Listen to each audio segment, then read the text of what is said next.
안녕하세요. 한국의 SDG4 이행과 교육 Hello, 회복 국제 welcome to 포럼에 the 참석해 International 주신 Forum 여러분 on 감사합니다. SDG 저는 오늘 implementation 사회를 맡은 and TBS educational 아나운서 recovery in 김보민입니다. Korea. I am your 반갑습니다. moderator, Kim Bo-min, an announcer from 네, TBS. 2015년 유엔 It has 총회에서 already 지속 been 가능 6 발전 years 목표인 since the SDG가 채택된 지 SDGs, 벌써 the 6년이 Sustainable Development 지났고 Goals, were 유엔 adopted by 목표 the UN 년도인 General Assembly in 2030년이 이제 2015, 10년도 채 and 남지가 with less than 않았습니다. 10 years left 현재 to 전 the 세계는 implementation SDG4의 target year of 이행뿐만이 아니라 이 2030, the world 코로나19로 is facing 인한 the 이 difficult 교육 task of 위기로부터의 not only 회복이라는 implementing 어려운 SDG4, 과제를 but also 직면하고 recovering 있는데요. from the 이런 educational 상황에서 이번 crisis 포럼은 caused by 국내외 COVID-19. SDG4 It is against this 교육 분야 backdrop this 지속 forum 가능 was 발전 organized to 목표의 이행을 comprehensively 위한 analyze 노력과 efforts and 성과를 achievements 분석해보고 for the 앞으로 implementation of 국제사회와 함께 SDG4 나아갈 at home 방향을 and abroad, 모색해보고자 and to seek the way 마련됐습니다. forward with the 관심을 international 갖고 온라인으로 community. 참여해주신 Once again, we 분들 would 다시 like to 한번 thank 감사의 all of you for your 말씀드리고요. interest and 오늘 participation 생중계 이벤트가 online, and we 있습니다. have some 네, housekeeping 유튜브 notes. 댓글창 For those 상단에 who leave a 있는 question or 링크에 comment of 질문이나 support on 응원 the link 메시지를 at the top of 남겨주시는 the 분들 YouTube 중에서 comment 추첨을 window, 통해서 we will 소정의 be 상품을 드리도록 giving a 하겠습니다. prize 많이들 through a 참여해 lucky 주시기를 draw. We look forward 부탁드리겠습니다. to your 자, participation. 그럼 지금부터 Now we would like 한국의 to begin the SDG4 opening 이행과 교육 ceremony 회복 of the 국제 포럼의 2021 개회식을 International 시작해 보도록 Education 하겠습니다. Forum on Korea's 먼저 SDG4 유은혜 implementation and 사회부총리 겸 educational 교육부 recovery. 장관의 First, we 개회사가 would like to 있겠습니다. invite 오늘 Deputy Prime 일정상 Minister and 영상으로 Minister of 전해주실 Education of the 텐데요. Republic of Korea, 영상으로 Eun-Hae, for the 만나보시겠습니다. opening remarks. She joins us via video. 안녕하세요. 부총리 겸 교육부 장관 유은혜입니다. Good afternoon, ladies and gentlemen. I am Eun-Hae, Deputy Prime Minister and the Minister of Education of Korea. Welcome you all to 2021 International Education Forum, Korea's SDG4 implementation and educational recovery. I'd like to extend my heartfelt welcome to Assistant Director General Stefania Giannini of UNESCO and the former Secretary General of the UN, Ban Ki-moon, and President Choi Kyo-jin of the National Council of Governors of Education for participating in the opening ceremony. My special thanks goes to President Lee Gang-bok of National Research Foundation and Secretary General Han Kyung-gu of Korean National Commission for UNESCO, who have organized this great forum. This forum, which will be held for 2 days from today under the theme of Korea's experience in education and SDG4 implementation, education recovery, and contribution to the international community. The forum has been prepared to have a discussion on where Korea has come and where it should go on the journey for the implementation of the SDG4 in the field of education. 6 years have passed since the world has been working together to implement SDG4, which was adopted in Incheon in 2015 to ensure inclusive and equitable quality education and promote lifelong learning opportunities for all. In the meantime, countries around the world have worked tirelessly to achieve SDG4 in various ways, including improving the quality of education at each school level, reducing inequality in educational opportunities, and laying the groundwork for nurturing mature global citizenship. The government of Korea has also continuously expanded national and public kindergartens and expanded the scope of free education to high school education, while also working hard to institutionally establish education that fosters a sense of responsibility as a member of the global community, such as global citizenship education and ecological transition education, to name a few. However, the COVID-19 pandemic that occurred early last year is demanding many changes in efforts to implement SDG4. Efforts to implement SDG4 are entering a new phase as non-face-to-face distance learning has become common, and various problems that need to be addressed, such as the learning gap and psychological and emotional loss due to the reduction of school classes, are emerging. Although there are difficulties in direct travel between countries due to global quarantine measures, it has become more important for the international community to share our difficulties and know-how and to provide opportunities to contemplate the problems that we are facing.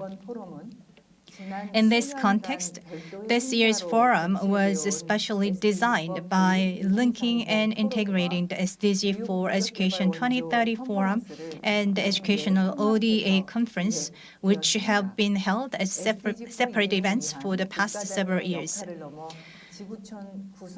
The purpose and significance of the discussion is to go beyond the national level and discuss the responsibilities and achievements of the global community for the implementation of SDG4. I hope that the opinions that will be discussed in various thematic sessions over the 2 days of this forum will provide meaningful implications for Korea and the international community to overcome the COVID-19 crisis and restore education. The Republic of Korea will promise to fulfill its responsibilities and role in helping the world implement the SDG4. Once again, thank you very much for being here with us today. 네, 감사합니다. 이번 포럼의 목적과 Thank you very 의의를 much. 잘 짚어주셨습니다. I think she explained well the significance and the purpose of this international forum. Next, I'd like to invite President of the National Research Foundation of Korea, Mr. Lee Kwang-wook, for the welcoming remarks. Good afternoon, ladies and gentlemen. As introduced, I'm President of the NRF of Korea, Lee Kwang-wook. I would like to welcome all of you to the International Forum on Korea's SDG4 implementation and educational recovery. This is a common platform for us to discuss these issues, and I would like to thank the Minister of Education, Eun-Hae, and also Secretary General of the Korean National Commission of UNESCO, Mr. Han Kyung-gu, and also Choi Kyo-jin, President of the National Council of Governors of Education. I would also like to thank our keynote speakers, the former UN Secretary General Ban Ki-moon, the Director of UNESCO office in Bangkok, Shigeru AOYAGI, and also Stefania Giannini, Assistant Director General for Education of UNESCO, and also Dr. Fernando Reimers, Professor of the Harvard Graduate School of Education.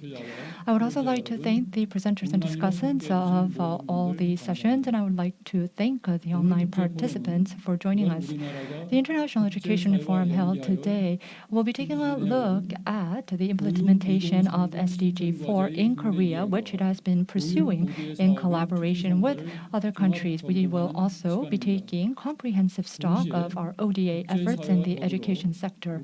Also, with the international community, we will be looking at ways on how we can build the future of education or the direction forward for future education. Korea was elevated as a developed country at a recent meeting. And now for the universal growth and prosperity of the global community, Korea's contribution and role is being enlarged. In 2015, the Incheon Declaration was adopted at the Global Education meeting held in Korea. We have been striving to promote lifelong learning and also global citizenship education. Furthermore, we have provided ODA that exceeds 3 trillion won so that we can help us and others to implement and achieve the SDGs. So Korea has been very active in this arena. However, due to COVID-19, which is an unprecedented crisis for Korea and the world, we are faced with many difficulties and challenges.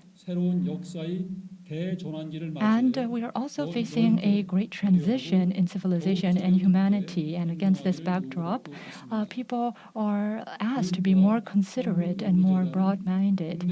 And the National Research Foundation of Korea is looking to enhance the quality of education in Korea and also in developing countries, and also provide more education opportunities in the developing countries. And we have 17 cooperation projects to that end. We have been reflecting the difficulties from the COVID-19 pandemic, and we are providing education in the health sector, and we are focusing on improving our online and remote education for these developing countries. The Education Minister and the NRF have provided support for a university in Sri Lanka, and they have been selected as and designated as a clinical trial hospital for COVID in Sri Lanka, and our cooperation university in Vietnam has developed an emergency response program, and they have been contributing to enhancing health education in their region. The NRF will continue to promote the leading university education system of Korea, and we will also continue to focus on providing customized support and aid for developing countries. I hope through this forum we can share visions and also substantial implementation methods. Today, I would like to thank the organizers for their efforts in putting together this forum, and I wish everybody health and happiness. Thank you very much.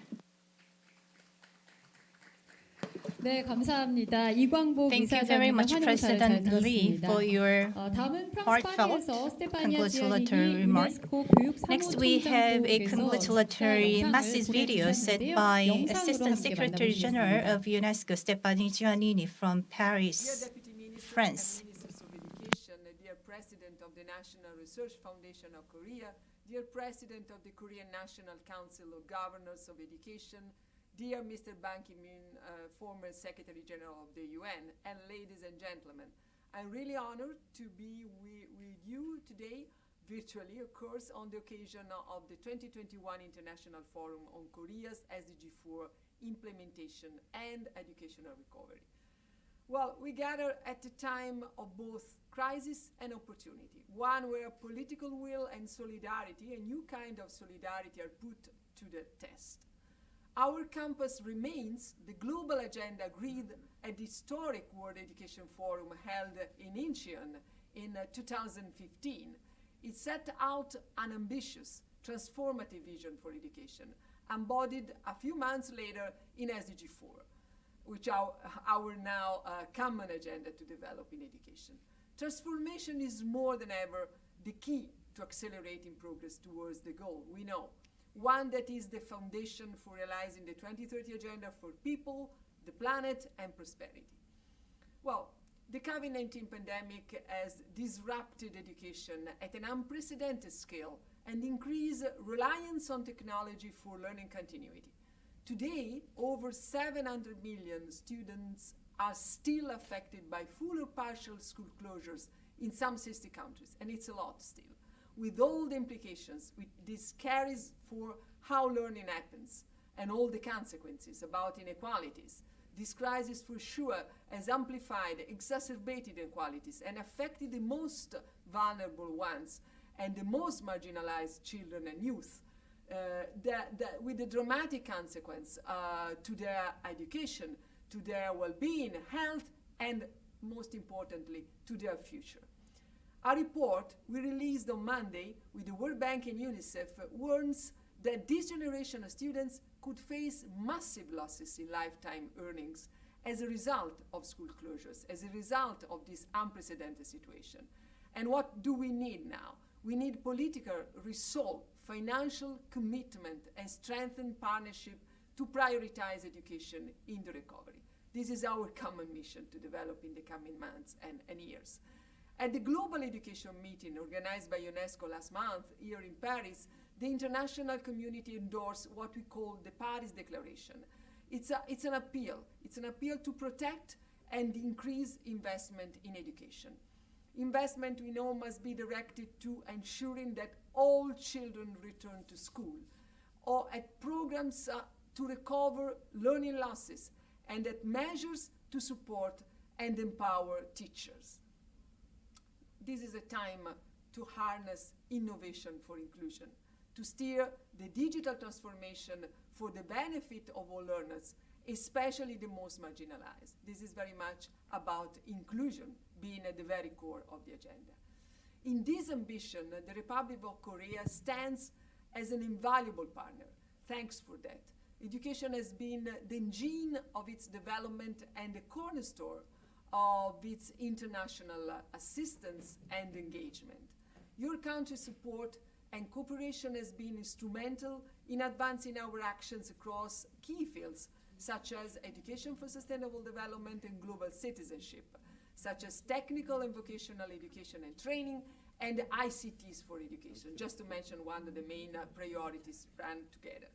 Just last week, you generously supported the 5th Forum on Transformative Education. Since 2011, we have been jointly implementing the Better Education for Africa's RISE project, BEARS, that is improving TVET systems across Southern and Eastern Africa, unlocking opportunities for youth. We are in a race against time to provide inclusive and equitable quality education for all children and youth. Our collective future depends on it. Crucially, it depends on it. UNESCO's Futures of Education report, prepared by a prestigious, outstanding international commission, calls for a new social contract in education. It is about rebalancing our relationship with each other, our relationship with the planet, and with technology. It invites us to rethink pedagogies, curricula, teaching, and the design of schools, and to expand opportunities to learn throughout life. To take forward this kind of transformational ambition, it's of course crucial to share knowledge and experience, as this forum allows us, actually. This bottom line is that education is a public endeavor and a public common good. I take this opportunity to express my gratitude to the Republic of Korea for the strong partnership with UNESCO and for the continued commitment in the field of education. I wish you a productive and engaging discussion today. Thank you for your attention. 감사합니다. 네, 감사합니다. 영상만으로도 이 유네스코의 강한 의지가 느껴지는 것 같았습니다. 자, 마지막으로 최교진 전국 시도 교육감 협의 회장님의 the 축사를 video 드릴 텐데요. message. Next, I would like to 교육감님 invite 부탁드립니다. President of the National Council of Governors of Education, Choi for his congratulatory remarks. Hello. As introduced, I'm Choi Kyo-jin, President of the National Council of Governors of Education and Superintendent of Education of Sejong City. I would like to welcome and congratulate all of you joining us here at the 2021 International Education Forum, Korea's SDG4 implementation and educational recovery.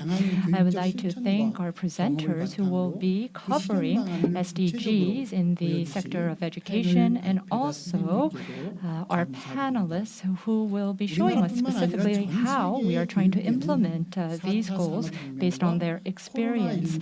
Korea and the global educational community face common challenges of a growing educational gap and inequality due to the fourth industrial revolution as well as COVID-19. I believe that we have to come together in solidarity to overcome this challenge. In order to build a world full of happiness for all, we need to ensure inclusive, equitable, quality education for all. Learning should be realized relevant to the lives of the children, and they must be taught through communication and cooperation. Furthermore, we need to take stock of the efforts by the international community for educational recovery and for the future of children all over the world. We must deeply contemplate and continue to implement the goals and to think about the direction and challenges in education. Children are everywhere. They are in school, they are out of school, they are everywhere in the world. No child should be left behind. We must ensure quality education for all children without discrimination. The National Council of Governors of Education will hold on to the dream of building a sustainable world, and we will spare no effort so that our children can grow in happiness. Thank you very much.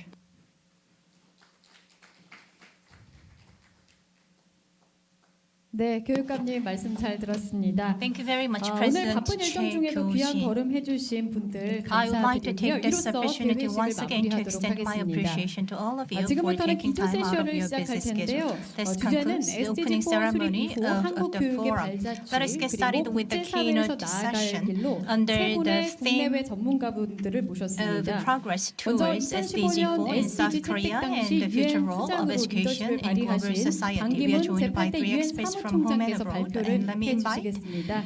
the former Secretary General of the UN, Ban 부탁드리겠습니다. Ki-moon, who showed great leadership as the Secretary General of the UN when the SDG4 was adopted. Please welcome him with a big round of applause. 여러분 안녕하십니까?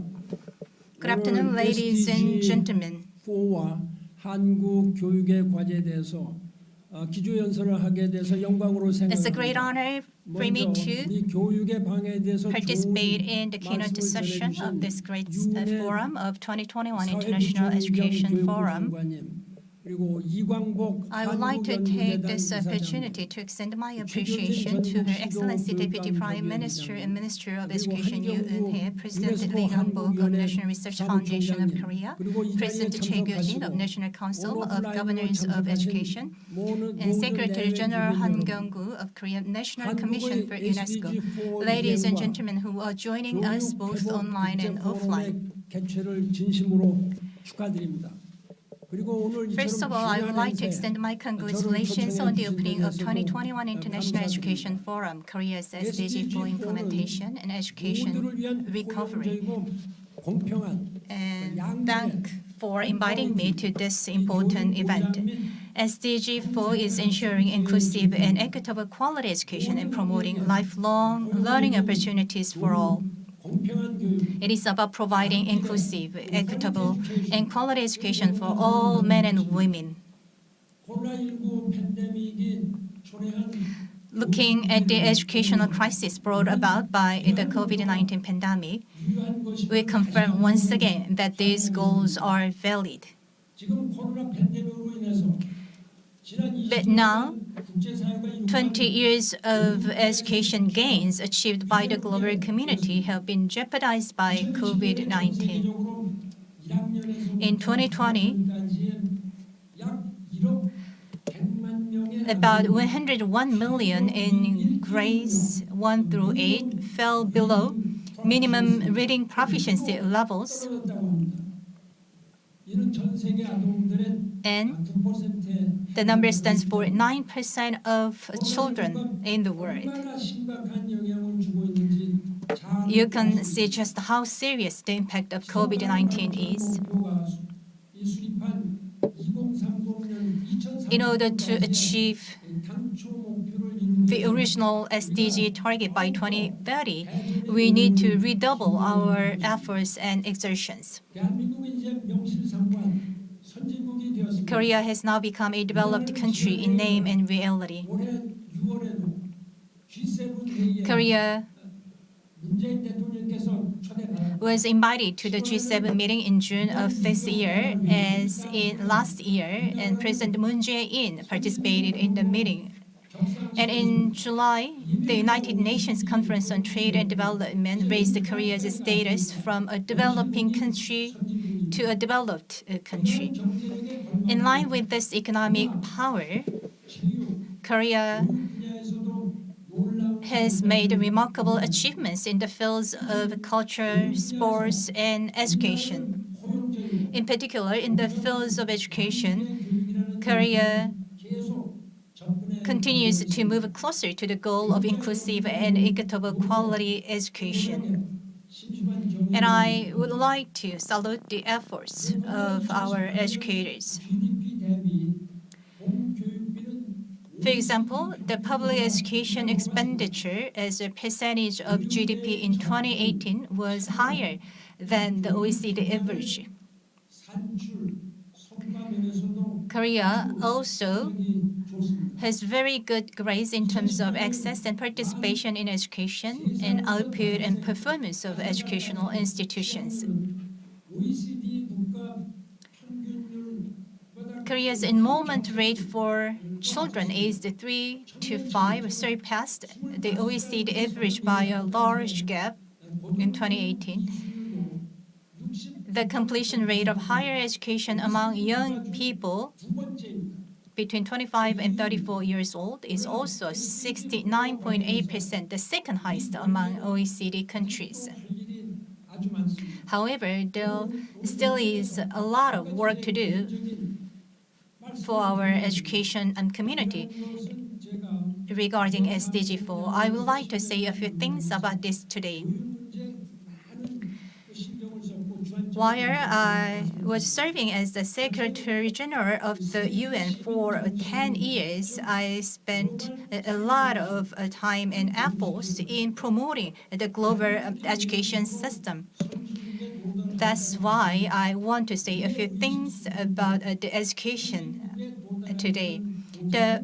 Actually, we have a lot of tasks ahead of us. The first is to educate global citizenship. Just because Korea has externally reached the level of a developed country, there is no guarantee that our level of consciousness has also reached that of an advanced country. And even if we achieve SDG4, it would not automatically mean that our level of consciousness has reached the level of developed countries. Global citizenship is the most basic condition for Korea to be recognized as an advanced country in all fields, including politics, economy, society, and culture. We may lack interest in raising our level of consciousness in the process of achieving rapid economic growth.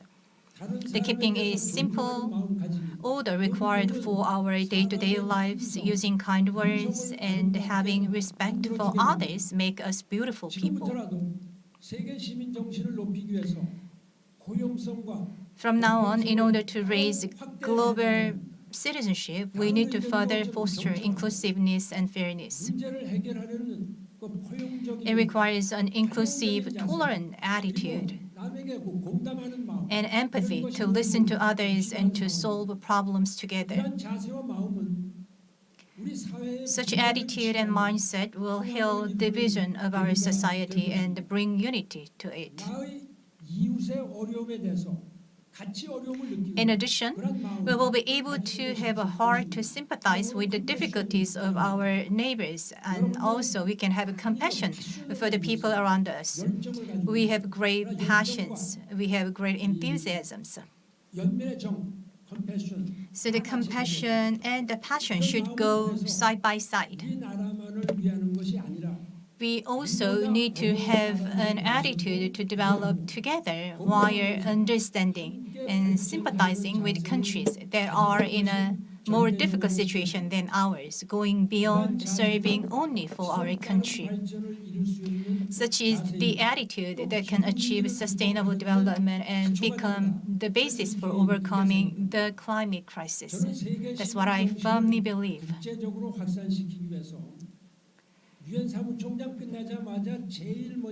After I finished my term as the Secretary General of the UN, I established Ban Ki-moon Center for Global Citizenship in Vienna, Austria, where the headquarters of the UN is located. I am serving as the co-chair of the center with former President Heinz Fischer of Austria.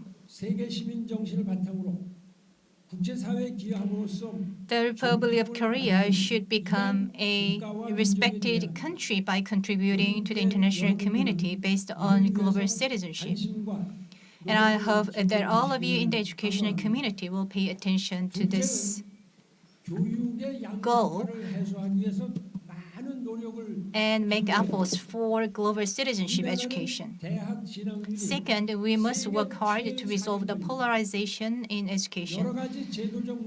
Although Korea has one of the world's highest rates of college admissions, human resources are being wasted due to various systemic problems. Korea takes the fourth place in terms of its rate of college admissions. However, the input and output in education do not match, resulting in an excess of education. On the other hand, the polarization in education has deepened, creating a vicious cycle in which the gap between the rich and the poor leads to the education gap, and the education gap further deepens the gap between the rich and the poor.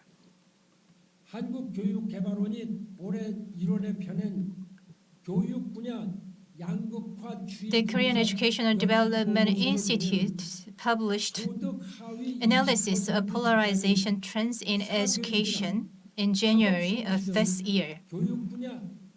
And according to the report, the likelihood that the bottom 20% of income groups will be in the top 20% in key educational indicators, such as private education expenses and academic achievement, has decreased over the past 10 years. The issue of polarization in education has been around for quite a long time, but it is a big problem that polarization has increased rather than decreased over the past decade. The government and education sector will have to come up with a bipartisan and comprehensive solution at the national level and implement it consistently over a long period of time. In addition, children from multicultural families are significantly less likely to attend higher education than Korean children. In particular, there is a considerable concern in the long run as their enrollment rate at high school drops significantly. I personally, as the co-chair of the Center for Global Citizenship, I have met a lot of the children from multicultural families, and I just came up with the thought that we should provide more support to the multicultural families, as well as their children. In particular, children with disabilities should be given sufficient access to education. The number of people with developmental disabilities is increasing every year, and they need special care. Digital literacy is also becoming an increasingly important skill in a digital society. We need to make digital technology accessible to people with all different kinds of disabilities. In the midst of COVID-19, the disability community in the United States has prepared behavior guidelines for preventing COVID-19 that can be easily understood by people with developmental disabilities. In Korea, we also need to make sure that no one is alienated and left behind from education through such thoughtful consideration. The third is to strengthen education for sustainable development, which is 4.7, the fourth goal of the SDG. The result of the 26th Conference of the Parties to the United Nations Framework Convention on Climate Change, or COP26 in Glasgow, UK, which closed on November 13th, made me feel the importance of climate change education more acutely than ever. The Glasgow Climate Pact was adopted at COP26, but it fell short of its original target because the will of the politicians was not strong enough.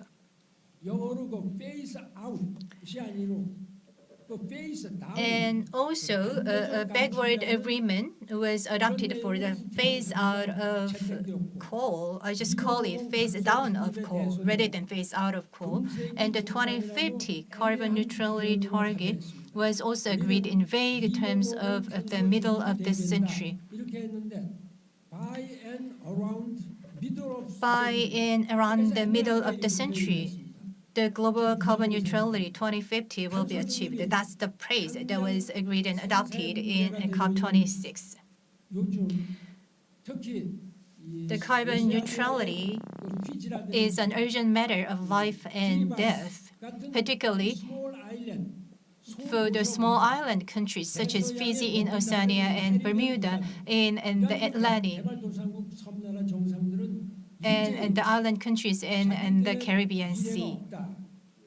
And the leaders of those island countries summed up the outcome of COP26 with the word disappointment. Since the Industrial Revolution, mankind has achieved remarkable economic growth and technological progress. However, over the process, the indiscriminate use of fossil fuels emitted an amount of carbon that nature could not handle. and carbon accumulated in the atmosphere. And once it is accumulated in the atmosphere, it doesn't go away for 200 years, and that causes global warming and climate change. And due to the accumulated carbon, the environment, the home of both humans and animals and plants, has been destroyed. As a result, there are many phenomena that seriously threaten human life and the possibility of sustainable development. The most recent phenomenon is COVID-19, and it also is a result of environmental destruction and climate change. Climate change is also causing numerous extreme weather events. The torrential rains and floods that hit Germany and Belgium, which are two of the most the affluent countries in Europe, as well as the wildfires in Australia and the United States, were of unprecedented magnitude. There are even apocalyptic predictions made by scientists that the sixth mass extinction will occur within the next 100 years, causing the extinction of more than 70% of all species on Earth. Do you know when the the mass extinction happened on Earth? It was 65 million years ago, and actually that mass extinction made various species like dinosaurs disappear from the surface of the Earth. And the prediction is that the sixth mass extinction will occur within the next 100 years. As such, the climate crisis is rapidly approaching the point of catastrophe and fundamentally it threatens the survival of mankind. So during my 10-year tenure as UN Secretary General, I put the most efforts into sustainable development, especially in response to climate change. As a result, the Sustainable Development Goals were passed by the United Nations in September 2015, participated by then President of Korea, Park Geun-hye, and the Pope, Francis. And the Climate Change Convention was signed in Paris, France in December of the same year. The Paris Agreement recommends that the temperature rise after the industrial era should be below 2 degrees Celsius or lower, and if possible, 1.5 degrees Celsius or lower. However, according to the result of COP26 in Glasgow,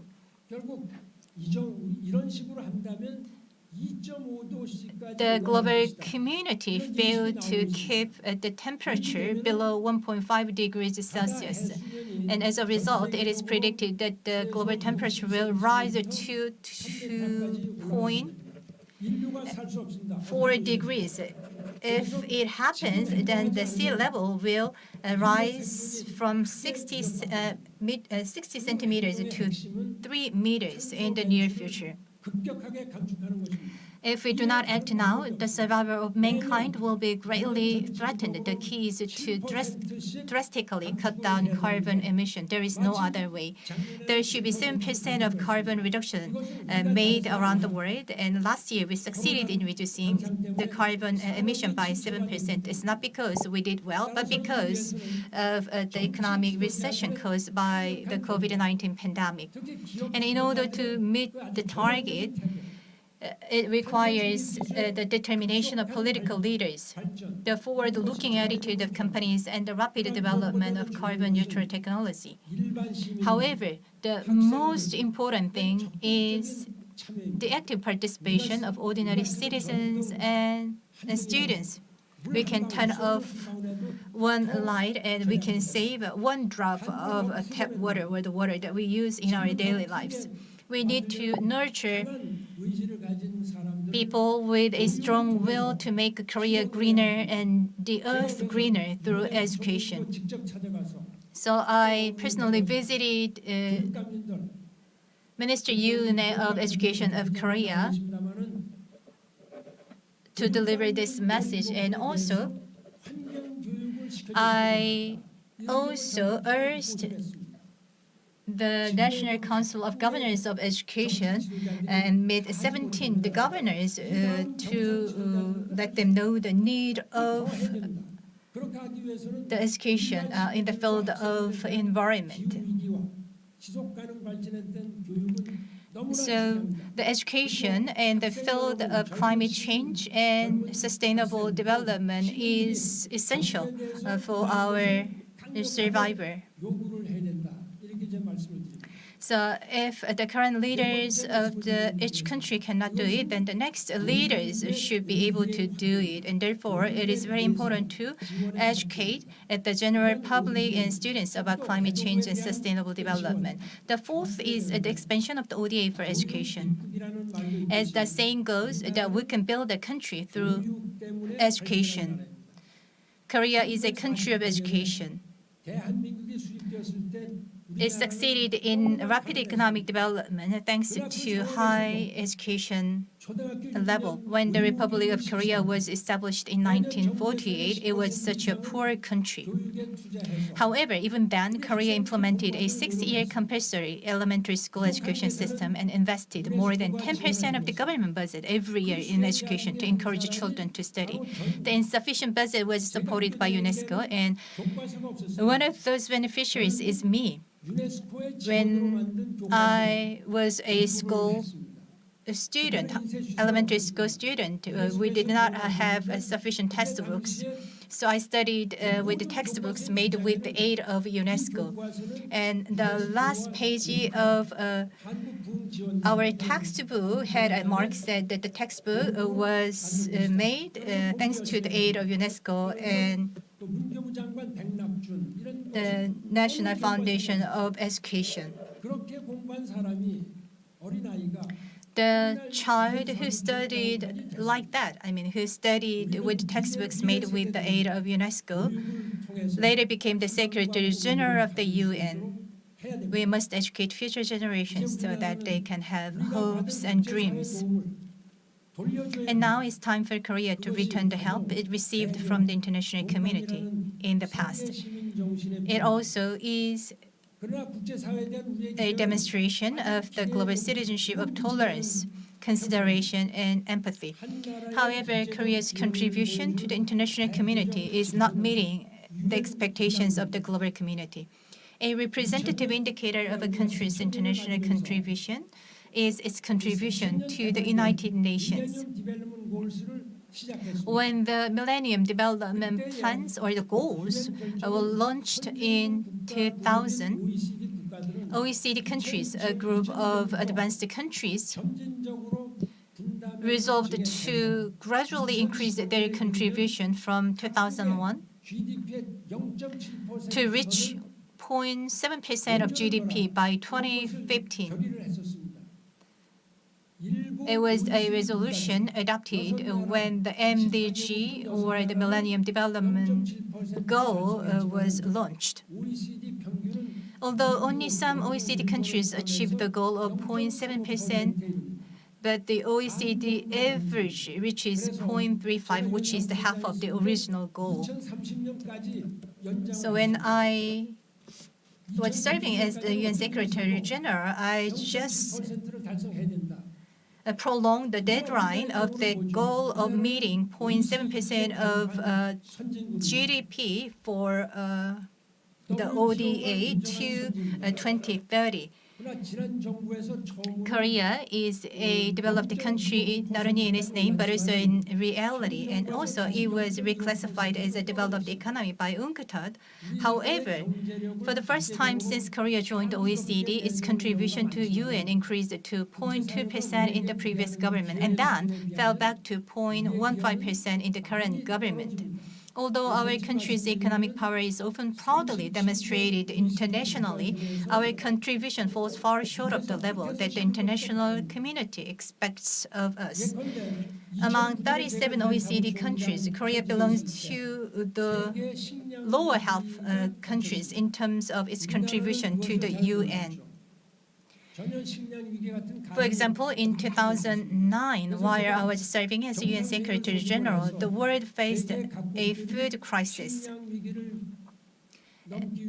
And the World Food Organization, one of the specialized agencies of the UN, held a summit to help the food crisis in developing countries. At the summit, Saudi Arabian king contributed $500 million and Japan contributed $150 million. And the prime minister attended the summit in person. Meanwhile, Korea contributed only $1 million, which is just 1/100th of Saudi Arabia and 1/150th of the donation or the contribution made by Japan. The Korea was so stringent by paying or making a contribution amount to $1 million, even when I was serving as the UN Secretary General. While being passive in international contribution like this, we cannot call ourselves a developed country. Korea needs to raise its ODA to at least the OECD average of 0.35%. Accordingly, the size of ODA for education also needs to be increased. Ladies and gentlemen, carbon neutrality is emerging as the biggest topic of our time around the world. Following industrialization and democratization, carbon neutrality may be the last major challenge of our time. It will be a huge historical challenge as it will change the way of life itself and transform human civilization. So this is a huge historical challenge, and also it is a responsibility for all of us as members of the global community. And our hope and the hope of mankind depend on education. The well-known Swedish teenage Greta Thunberg has more influence than any other country's leader. When I participated in UN National Assembly back in 2019, the Swedish girl Greta Thunberg made a speech in front of the world leaders from diverse countries around the world. And actually, she was scolding those global leaders, saying that they just took the future from the young children around the world.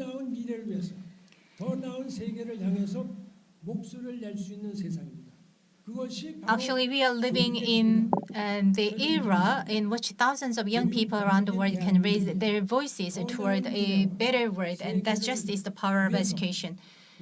We look forward to your attention and efforts so that Korea, an educational powerhouse, can contribute to a better future in the world. And those who are engaging themselves in the education sector and watching this video need to make more efforts to provide high-quality education. Once again, congratulations on the International Education Forum on the theme of Korea's SDG4 implementation and education recovery. And I wish you a great result. If we join our hands, then we can make a better world where no one is left behind in the countries around the world. Let's work together and join our hands together for that purpose. Thank you very much. 네, 감사합니다. 반기문 사무총장님의 Thank you 말씀 잘 very 들었습니다. much. 이 지속 가능 발전을 위한 With UN Secretary General Ban Ki-moon, he has highlighted once again the importance of SDG4.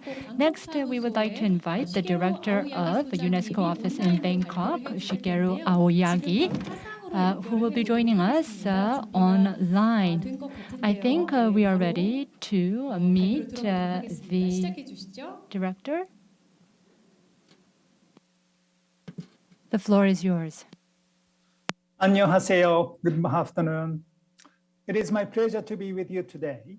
I'd like to take this opportunity to thank the Ministry of Education of the Republic of Korea for hosting, and the Korean National Commission for UNESCO, and the National Research Foundation of Korea for jointly organizing this timely and highly relevant forum to provide a platform for us to share and discuss efforts recently made to achieve SDG4 by 2030, and most importantly, on education recovery from and during COVID-19 outbreaks. Next slide, please. I have 4 major points in my 20 minutes presentation. The first 3, I will share the impact of COVID-19 on education in Asia and the Pacific. Secondly, we will see current challenges and opportunities for SDG4 in the region. Thirdly, we will reflect on the importance of international cooperation for the post-COVID-19 education recovery. And lastly, I will look into the contributions and the future role of the Republic of Korea in education globally. Next, please. As we know, the COVID-19 pandemic has caused an unprecedented disruption of education globally and severely impacted education delivery, learning outcomes, student engagement, and their health and well-being, resulting in a significant setback in progress towards achieving the SDG4 that promotes equitable and inclusive quality education for all. Next, please. Countries in Asia and the Pacific were among the very first to be impacted by COVID-19, which quickly disrupted access to education for 760 million children by the early peak of the pandemic in 2020. To mitigate the effects of the pandemic, governments put in place diverse remote and online education modalities to ensure the continuity of learning. However, not all children and youth were reached out by these measures equally, and the most vulnerable groups were the most affected due to a deep digital divide. Consequently, pre-existing disparities in education, which were already daunting before COVID-19, have been further exacerbated. Next, please. But even students who were fortunate enough to be able to access remote and online learning faced big challenges, such as inadequate quality of remote learning programs, reduced learning content, and insufficient teacher preparedness to effectively deliver online learning and support their students. While online learning holds great promises, Asia-Pacific countries faced significant challenges in developing, planning, and implementing remote learning effectively, not least due to the sudden onset of the pandemic and the subsequent lengths of school closures. Consequently, it is widely expected that learning loss will be extensive, and there is a great risk that millions of learners will never return to school, which compromises the future of many children and adolescents. Next, please. A recent UNESCO Institute for Statistics report estimates the dropout to approach 4% in the region, where even before COVID-19, 128 million children and young people were already out of school. At this juncture, the greatest number of learners at risk reside in South and West Asia. Beyond the challenges of learning loss and the risk of dropout with long-term effects on the future of an entire generation, the extended school closure has also had a significant impact on the health and psychosocial well-being of students. We will only be able to determine the full implications of this impact in times to come. Next, please. Overall, while the situation is very diverse between and within countries of the region, the pandemic has exposed important weaknesses in terms of quality and relevance of education, and overall fragility of current education systems. In terms of the immediate future, the impact of the pandemic has notably halted progress made towards achieving SDG4, Education 2030 in the region. If I may quote the guiding principle of every optimist, never waste a good crisis. In fact, the pandemic crisis of our times has instructively demonstrated to educators throughout the region the urgent need for all of us to reimagine, innovate, and transform education systems so that they become more equitable, more inclusive, more relevant, more responsive, and more resilient. In this optimistic view, the COVID-19 pandemic has also been a timely wake-up call for urgent action. In fact, that wake-up call has the potential to be a positive game changer for all children in the region, no less for a widespread acceleration towards our achieving SDG4. UNESCO's recent flagship publication, Reimagining Our Futures Together, a new social contract for education, calls for a major transformation in education to enhance our capacity to act together for a more sustainable future.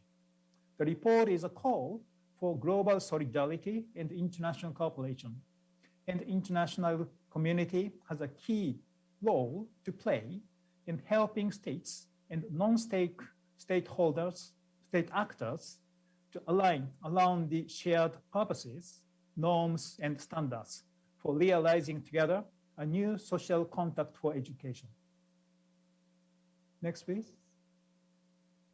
Early on in the pandemic, UNESCO convened the Global Education Coalition on COVID-19 response in education to jointly support education continuity. The Global Education Coalition is a platform for collaboration and exchange that brings together over 175 members consisting of UN agencies, international organizations, civil society representatives, and private sectors to engage in advocating COVID-19 education responses. And it has already provided support to 112 countries.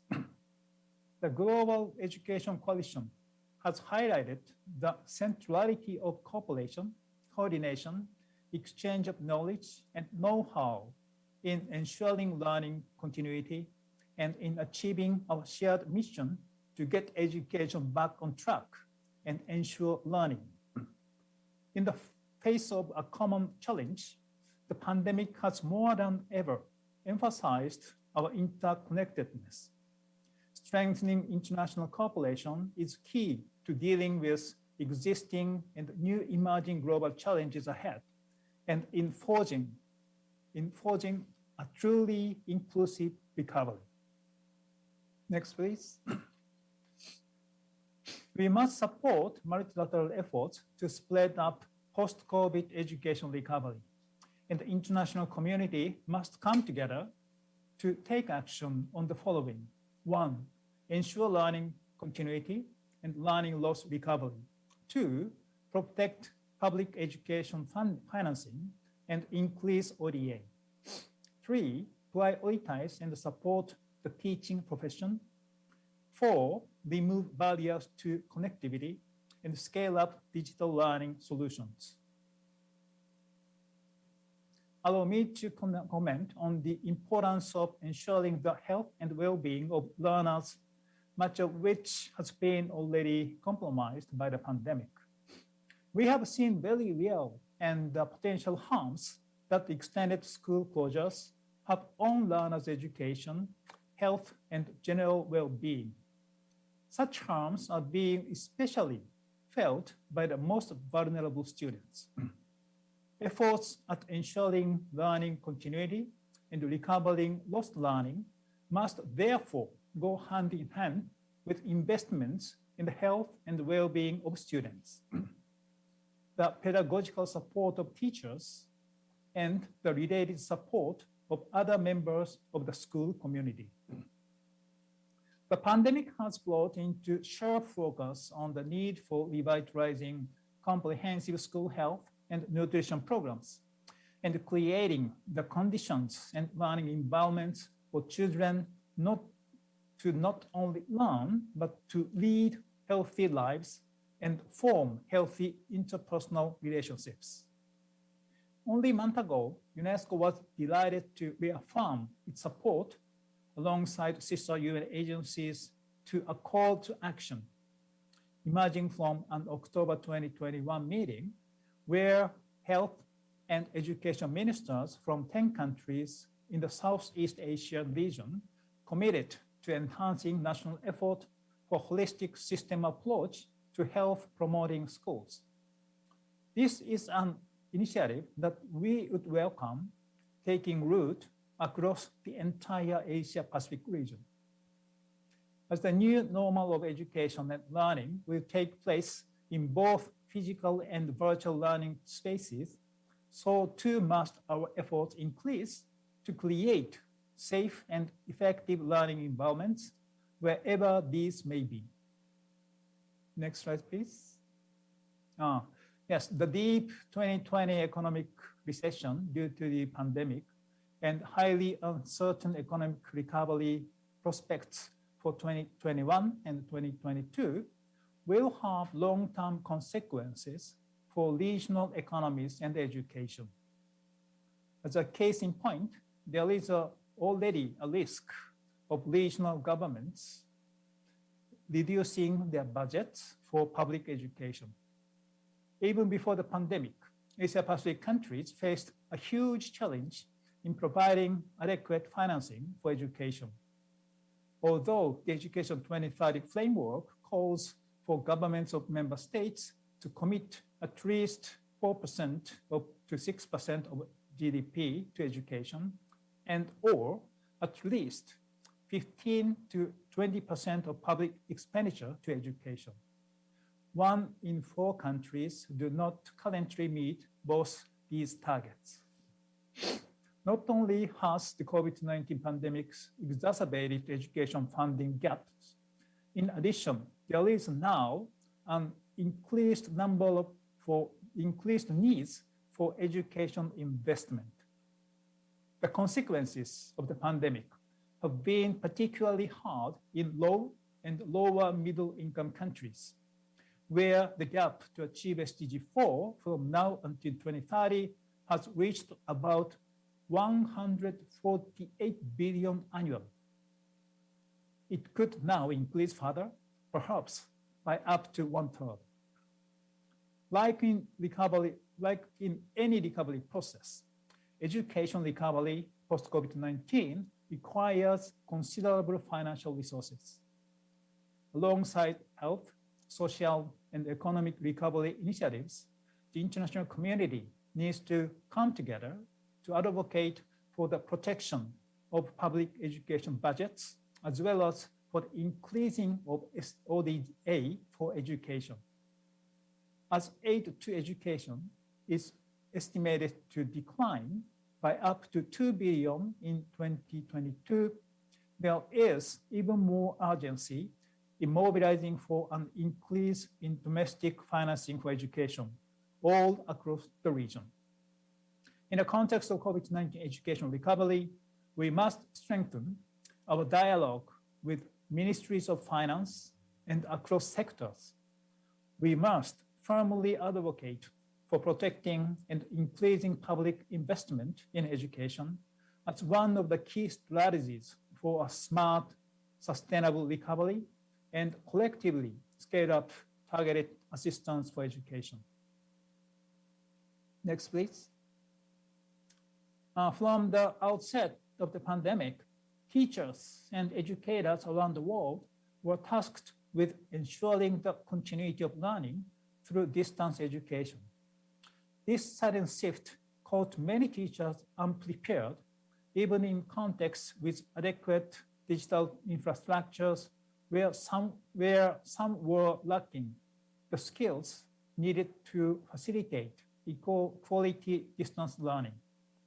The experience of the pandemic once again underscores the pivotal and supportive role of teachers, as well as draws our attention to the many additional roles they are expected to play, and for which they are often neither prepared nor appropriately recognized.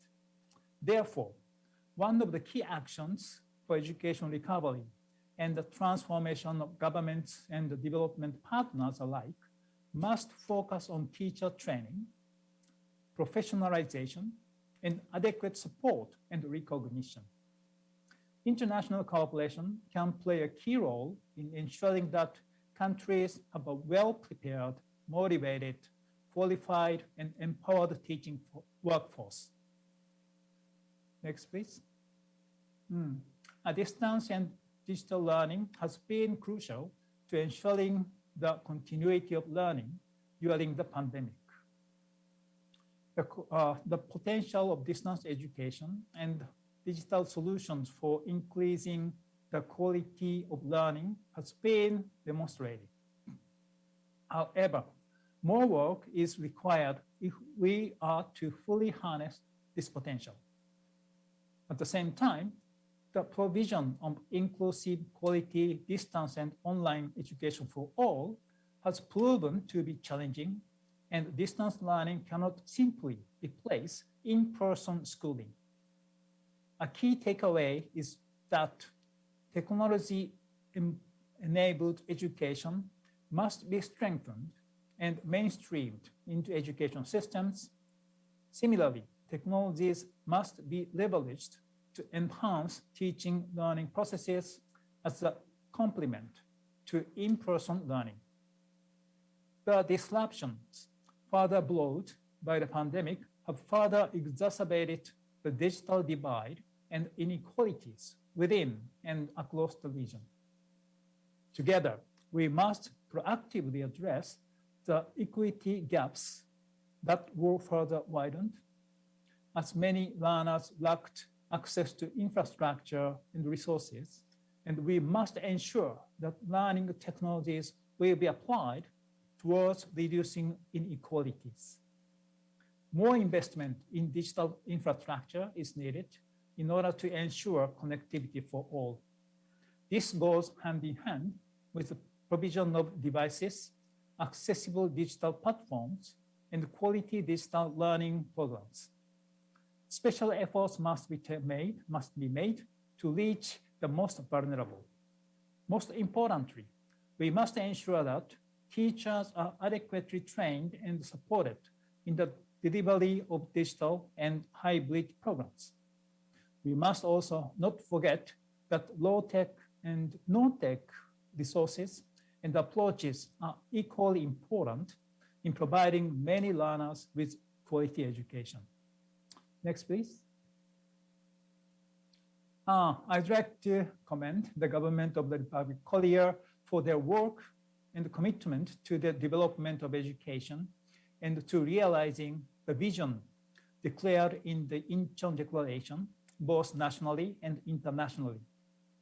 The Republic of Korea was one of the first countries in the region to be heavily impacted during the initial stages of the pandemic.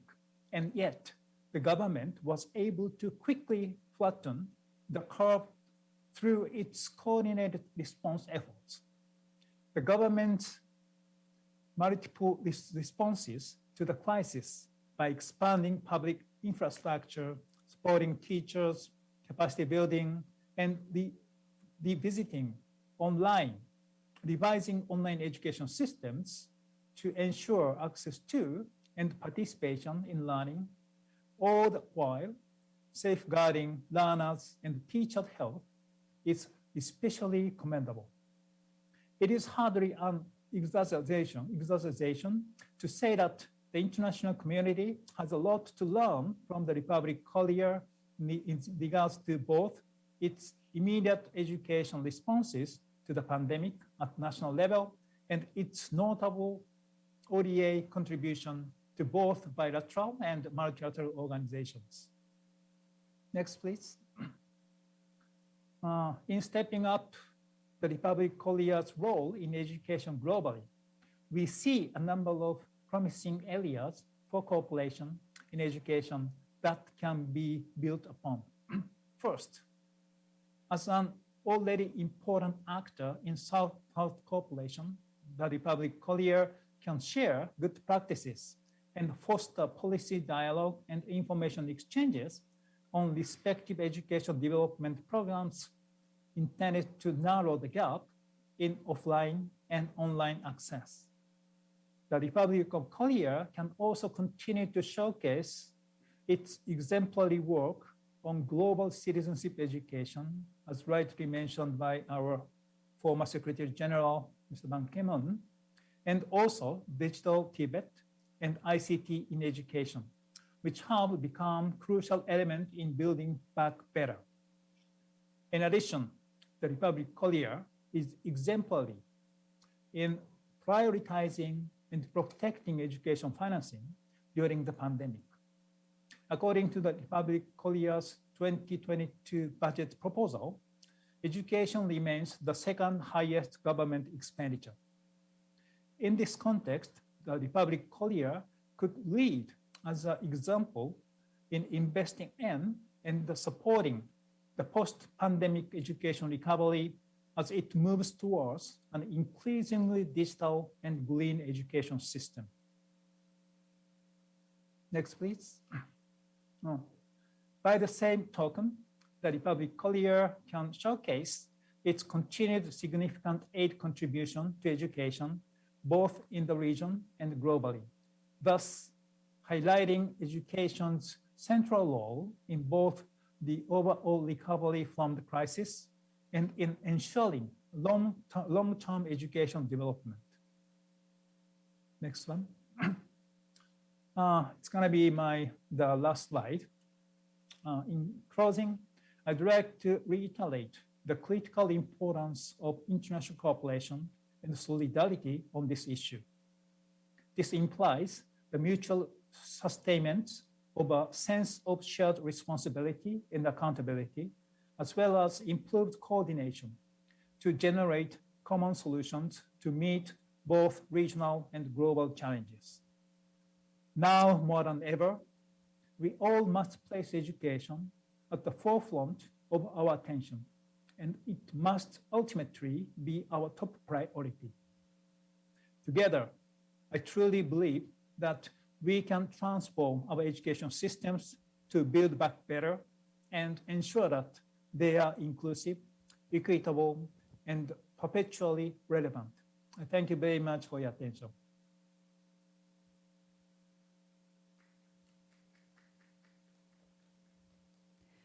네, 감사합니다. 발표를 잘 들었습니다. Thank you 유네스코 very 방콕 사무소의 much, 시게루 Director 아오야기 아오야기 소장이셨습니다.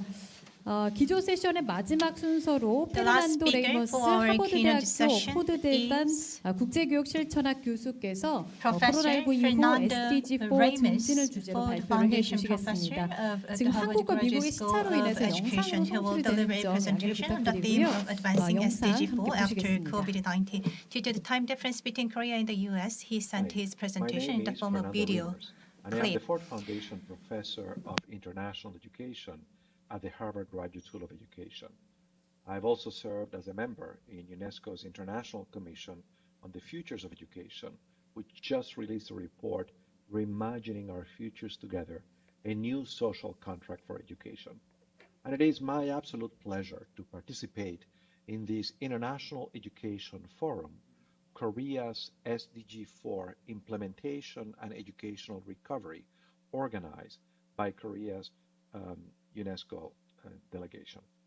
I'm going to talk about how to advance the SDG4 after COVID-19. Certainly, when on March 11th of 2020, the World Health Organization declared COVID-19 a global pandemic, that transformed life as we knew it, including education. The interruptions caused to school created many challenges for students, and the economic disruptions created by the pandemic also reduced the capacity of governments to support education, as well as the capacities of families to support education. In March of 2020, I began to focus all the research of the Global Education Innovation Initiative, which I lead at Harvard with our partners around the world, in generating knowledge that could help us understand how COVID-19 was impacting education, and that could help us generate knowledge that would be useful to sustain educational opportunity during the pandemic. And one of the very first things we did in partnership with Andreas Schleicher at the OECD was a survey of education administrators in over 100 countries around the world to understand what impact they foresaw COVID would have on education, what arrangements they had planned to put in place to sustain education, and what areas they foresaw were particularly challenging. And so we produced this report, which basically included a framework to guide an education response during the COVID-19 pandemic. We also asked the respondents to indicate what online platforms they were planning to use to continue to educate during the period when it would not be possible for students to congregate physically in schools. And that led to the publication that you see on the screen, which was basically an annotated bibliography of existing tools to support education remotely. We subsequently began to conduct a series of case studies documenting what governments at the municipal, state, national levels, as well as other education organizations were doing to continue to teach during the pandemic. And we produced 45 case studies between March and June of 2020 of such innovations with the purpose of spotlighting good practice and of animating a global conversation, offering resources to governments, to various education authorities that were trying to figure out with very little time how to teach. We very much thought of the world as a global laboratory that was in a process of rapid innovation, rapid experimentation, and by spotlighting these practices, we tried to accelerate that process. The OECD and the World Bank, two of our partners in that effort, will be publishing a book in December of this year with those 45 innovations, which you can also download on the link that is on the screen. We then conducted in May of 2020 another survey to the same respondents that we had contacted in March to hear their reflections on the previous 3 months. And the conclusion of that is that in spite of the challenges that inevitably certainly had taken place, this had also been a period of tremendous innovation, tremendous experimentation, of great creativity, in part as a result of collaboration among teachers in the same schools, across countries in many places. And so studying those collaborations highlighted the importance of leadership, of education leadership at the school level and at various levels of administration. And that became the focus of our 3 next publications, Leading Education through COVID-19 and Leading Education during the pandemic. So these were some of the studies that we produced very quickly, essentially between March and December of 2020. But we also began with our partners in the Global Initiative 2 longer studies. The first one was a study of the impact of COVID on education, as well as a study of the responses that governments in 13 different nations were providing to continue to educate during the pandemic. And that book was published about 2 months ago now, with the title Primary and Secondary Education During COVID-19. It's an open access book that can be freely downloaded on the link that you see on the screen. And we also conducted a comparative study of the way in which 20 universities around the world had, during the period of the pandemic, partnered with school networks and with school systems at the state level, at the district level, at the national level, to help schools innovate for the purpose of continuing to teach during the pandemic. And these 2 books illustrate what is very much a mixed picture that happened in the pandemic. The pandemic was, yes, indeed, a global calamity educationally because of the ways in which many children were not adequately served by the arrangements that were put in place, because of the learning loss, because of the lost engagement with school, because of the dropouts for many children. And this was a pandemic that impacted different children very differently. Most impacted were vulnerable children, poor children, children in least developed nations, in nations that had weaker infrastructure, in nations that had less capacity to address the health impact of the pandemic. On the other hand, this was also a period of innovation. In this book on university and school collaborations during the pandemic, we show how not only the 20 universities that we studied in depth for this book, but in over 100 universities that responded to a survey that we administer, the pandemic was an opportunity for the university to reposition itself as an institution that could partner with schools as a way to respond to this very grave, very serious adaptive challenge.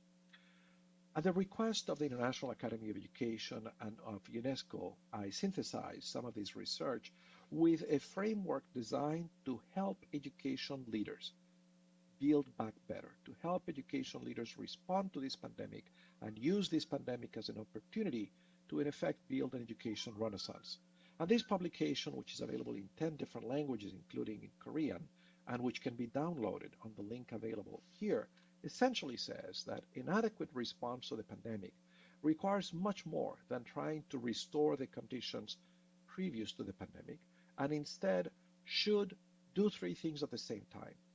Improve the effectiveness of the education strategies that have been put in place during this period of still response to the outbreak. Second, recover and rebuild the competencies that students were not able to develop during the previous 20 months, but also strengthen the resiliency of the education system to function during future outbreaks, and in fact, put in place advanced efforts to build back better, to build a renaissance. And to simultaneously address these three goals is going to require essentially three things. Assessing how things have changed as a result of the pandemic for students, for teachers, for the education system itself. Developing a strategy to teach during the outbreak or to recover from one. And then, very importantly, increase the capacity of schools, of teachers, of students, of families, and of the education system. And in this book, we provide detail on what each of these actions would mean. And this framework has been used by various educational organizations and governments in different places to develop an operational strategy to guide their response during the pandemic. So in terms of assessing changes in context, I propose that first thing to do is to assess what is the well-being of students, what is their readiness to learn, what kind of access and engagement do they have, what is the well-being and readiness of teachers and staff, what is the condition of different communities in terms of poverty, inequality, or how they have impacted health-wise by this pandemic? And what is the status of operation of the education system? In terms of developing a blended strategy, essentially this report makes the case that from now on, education systems should develop a blended strategy to teach in person and to teach online to students during a pandemic and during a time when there is no pandemic. And that strategy needs to be guided by a firm and very clear intentional commitment to supporting all learners. It should develop, of course, a delivery platform that balances in-person with remote instruction in a way that allows personalization and differentiation. It should prioritize the curriculum and focus on competencies as opposed to covering content, and on the education of the whole child, on the development of cognitive and social-emotional skills. It should accelerate learning and personalize. It should support the mental health and the emotional well-being of students. It should also, very importantly, a topic that I'll come back to in this presentation, support the mental health and emotional well-being of students. It should assess the innovations which have taken place, and it should integrate various services, not only educational, but health and nutrition. And in order to advance these 7 components of developing a blended strategy, it's important to increase the capacity of the system, develop the capacity of schools, redesigning the roles of different teachers and staff so they can work more collaboratively, they can work in teams. It should build the capacity of school leaders and of staff. It should build partnerships across schools in networks and between schools and other institutions like universities. It should more effectively communicate with parents and develop parenting skills, and it should build school networks. In essence, we should innovate, which is also the theme of this recently released report, Reimagining Our Futures Together, a new social contract for education. And this report of the Independent International Commission established by UNESCO in 2019, and which has just released, is fundamentally an invitation to each and every one of you to participate in co-constructing the ideas which are presented in this reform.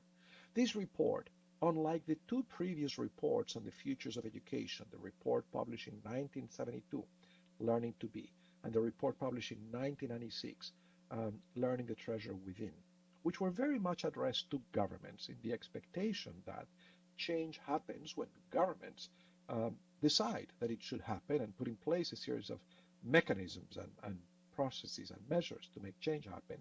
This report is based on the assumption that the transformation of the culture of school requires every teacher, every student, every parent, every member of society to participate, to collaborate.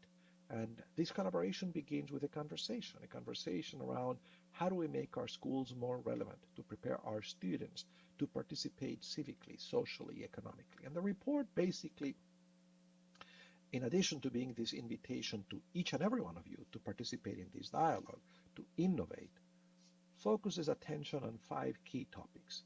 Pedagogy. How to develop a pedagogy of solidarity that equips students with the ability to collaborate for the purpose of building a better world. Curriculum. How to open the doors and the windows of the school to the outside world so that learning is both authentic and relevant, so that students understand how what they're learning connects to challenges in the real world, the kinds of challenges that are highlighted in this compact of the SDGs, the kinds of challenges that can help us that we need to address in order to make a world that is more inclusive and more sustainable.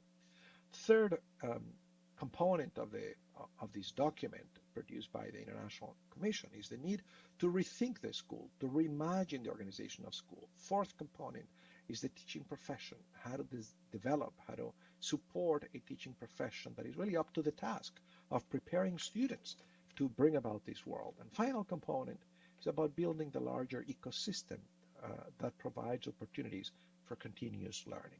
So in many ways, I want to invite each and every one of you to be a co-constructor, to be a participant in this broad and inclusive dialogue, in this democratic dialogue of what would it mean to reimagine our futures together.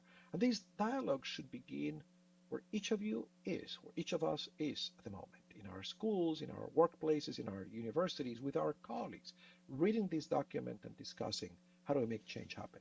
Now, one of the steps of that process is to recognize what changes took place during the pandemic that are in line with this vision articulated in the report, Reimagining Our Futures Together. And in this recent publication, which I co-edited with my colleague Renato Operti, we invited colleagues in 31 different jurisdictions to examine innovations that have taken place during this pandemic and which are aligned with this vision of a better future. And so that's why this book is titled Learning to Build Back Better Futures for Education, Build Back Better, Futures for Education. And essentially what we find is during this very difficult time caused by COVID-19, when the normal rules that govern the operation of the education system were suspended, remarkable innovation took place. And so this book, which is also open access and can be freely downloaded, is both designed to disseminate 31 innovative practices that were generated in the pandemic, which are very much aligned with this vision of building back better, but also to disseminate a methodology, a particular way to capture this innovation dividend that was generated during this pandemic.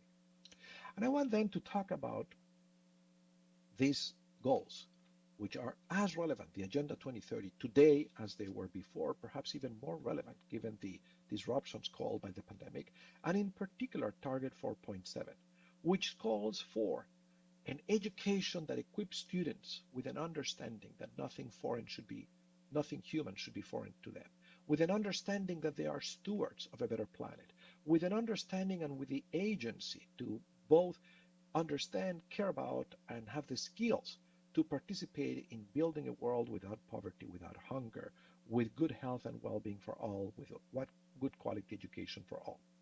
Over the last decade, with my colleagues and graduate students, I have developed curriculum that is fully aligned with these goals and with the Universal Declaration of Human Rights. And these resources, which are open education, have been used by thousands of educators around the world in many different schools, many education systems, as a way to anticipate the kind of invitation that the Commission of Education on the Futures of Education makes when they talk about cultivating a pedagogy of solidarity and a curriculum that is open to the needs of the world. So the first book, titled The World Course, Empowering Students to Improve the World, available in many different languages, was organized around the following principles. Begin with clear learning outcomes in mind, with competencies. Use pedagogies that are project-based, that emphasize learning from doing, from active learning, that develop a breadth of skills, knowledge, skills, and attitudes, that engage students over an extended period of time with challenging activities that are coherent that help them integrate what they learn in different disciplines, that bring in new knowledge and new content, but especially that foster agency, ability, the desire to make a difference, leadership on the part of students. A curriculum that helps students learn from what works as well as from challenges, but that cultivates an innovative and entrepreneurial spirit, where parents and members of the community are seen as resources, where the emphasis is on the development high order analytic skills, curiosity, exploration, observation, analysis, where the SDGs are the focus as well as the Declaration of Human Rights, and where students see connections between the life around them and the rest of the world, engaging them in complex issues that are messy and that have no easy answers. In effect, what the World Course does is to provide a simple tool that makes it possible for every educator to test the two hypotheses that undergird any curriculum. First of all, the hypothesis that if our students learn the following competencies, the consequences to them or their communities would be A, B, or C. And secondly, that in order for them to learn these competencies, we need to engage them in the following learning activities. We develop a simpler, streamlined version of this curriculum, also available as an open access book titled Empowering Students to Improve the World in 60 Lessons. And what this book contains are 3 simple tools. One is a protocol that explains how do we go from the SDGs to a particular set of competencies, and from those competencies to map backwards a curriculum that takes students from being novice to being experts. Second, a protocol to design a school-wide strategy that transforms the culture of the school so that everything that happens in the school is aligned with developing global competency. And finally, a prototype, an example in 60 lessons of global citizenship. The school-wide strategy is very simple, comprises 13 steps, establishing a leadership team, getting that team to study these goals and develop a long-term vision, translate those into a framework of knowledge, skills, audit what is being done in the school in light of this framework, communicate that vision, develop an implementation plan, identify the resources necessary to bring this plan about, develop a dashboard, a framework to monitor implementation, a communication strategy, a strategy to build the capacities of teachers, finally execute, evaluate, and then do it better the next cycle of improvement. So basically these 13 steps is a protocol to guide schools in a continuous process of improvement that helps all in the school test these two hypotheses. If we teach A, our students will learn B, and if they learn B, the consequences to themselves and the communities will be the following. But by making visible this language, by making visible this checklist, this protocol, we now make it possible for different schools to collaborate in a shared enterprise, in effect building an improvement network that allows every school to gain in 1 year of experience, multiple years of experience. Finally, this recent book, also an open access publication, suggests that in order to bring to scale an education of global citizens, it's very important to have a complex theory of mind, to understand, to master 5 perspectives, to understand the process of educational change. And those are a cultural, a psychological, professional, institutional, and political perspective. And in this book, I basically review the existing research as well as my own work, educating global citizens in light of these 5 perspectives. And so just very briefly, cultural perspective simply recognizes that educational institutions are embedded in larger institutions and in interactions with them, and that they need to be intentional in developing communication strategies and interactions that are productive and supportive. A psychological perspective is about taking stock and deploying existing current knowledge on the learning sciences for the purpose of designing effective curriculum. A professional perspective is about ensuring that everyone involved in this enterprise is deploying on the best knowledge to develop expertise. An institutional perspective is about aligning the various processes and structures that shape an education system so they all pull in the same direction and are coherently aligned. And a political perspective is about understanding the various interest groups that converge in education and making sure that there is enough support, that there is enough consensus in order to sustain change during an extended period. This recent publication is an analysis of national reforms that have transformed the goals of education to develop this breadth of skills that I'm describing, and can be downloaded freely in the link that you see on the slide. And it talks about the importance of the process of implementation and how mindsets about reform are key, as well as the need for a strategy that gives great operational clarity that can translate plans into changed realities in schools. The importance of coherence, completeness, and the power of the 5 frames that I have just described, the necessity to sequence a reform, to pace it, to stay the course, and to build system capacity. And in building system capacity, the preparation of teachers is key. And these 2 publications are case studies of national or very large-scale efforts to build the capacity of teachers to educate the whole child, to develop the breadth of skills that are implicit in achieving Goal 4.7. And so I want to conclude this presentation remembering Terence, the very famous playwright in ancient Greece 20 years ago, who said, "I am human, and I think nothing human is alien to me." That should be the goal of advancing goal objective target 4.7, to equip students to understand that nothing human is indeed foreign to them, and that they have not only the motivation, the disposition, the responsibility to participate in improving the communities of which they are a part, including the global community, so that we build a world that is more inclusive and more sustainable, but that they have, in fact, the obligation to do that. Thank you for the opportunity to address you at this important conference.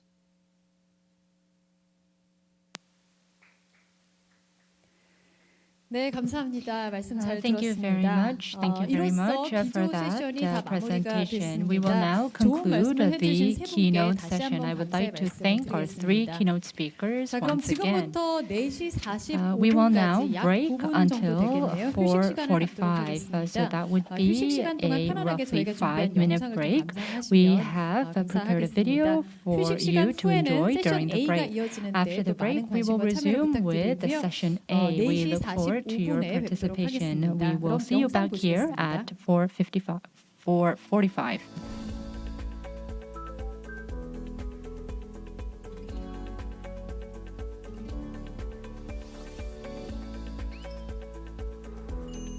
(2015년) 유엔은 2030년까지 달성할 국제 의제로 지속 가능 발전 목표를 채택하였습니다.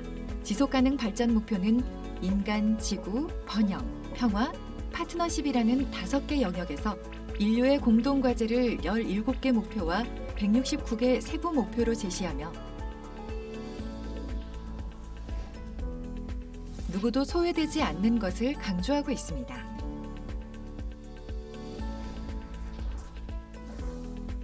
특히 유엔 사무총장은 2019년 9월 유엔 지속가능 발전 고위급 정치 포럼에서 SDGs 이행의 10년을 선포하며 SDGs 달성 기한인 2030년까지 10년간 국제적, 국가적, 기업 및 개인 차원 등 전 부문의 적극적 행동을 요청했습니다.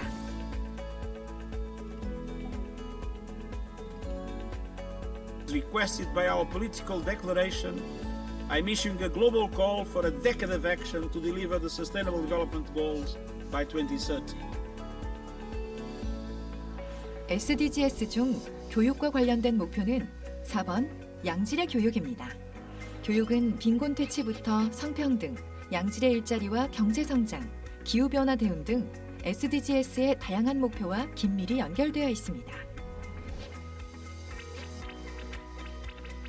SDG4는 모두를 위한 평생학습 기회 증진과 포용적이고 형평성 있는 양질의 교육을 목표로 합니다. 대한민국은 SDG4의 태동부터 적극적으로 함께해왔습니다.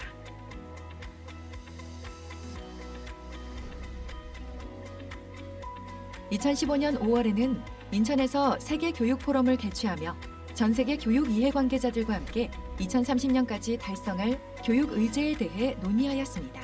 그 결과가 교육 2030 인천선언 및 실행 계획으로 도출되었고, 이는 2030년까지 국제사회가 달성하고자 하는 교육 목표 SDG4로 발전되었습니다.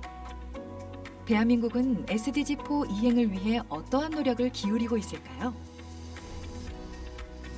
교육부는 SDG4의 국가조정관으로서, 유네스코 한국위원회는 SDG4 이행의 사무총괄기관으로서 SDG4 교육 2030 협의체를 운영하고 있으며 국내 9개 교육 전문 기관이 민관학으로 구성된 SDG4 세부 목표별 워킹 그룹을 운영하고 있습니다.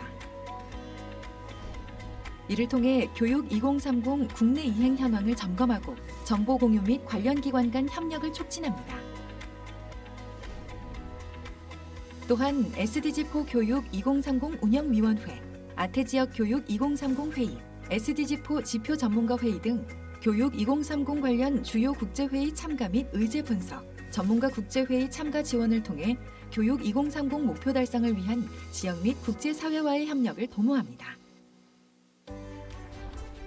대한민국 정부는 우리나라에 적합한 SDGs 이행을 위한 계획으로서 제4차 지속가능발전 기본계획 2021에서 2040, 일명 KSDGs를 수립하였으며 그중에는 SDG4 달성을 위한 구체적인 목표가 설정되어 있습니다. 또한 최근에는 SDG4 달성을 촉진하고 모니터링하고자 하는 국제사회의 노력에 동참하여 교육 관련 주요 지표에 대한 한국의 목표치를 설정하기도 했습니다. 대한민국은 국제사회, 시민사회, 기업, 개인과 적극적으로 협력하며 누구도 소외되지 않는 SDG4 달성에 기여하겠습니다.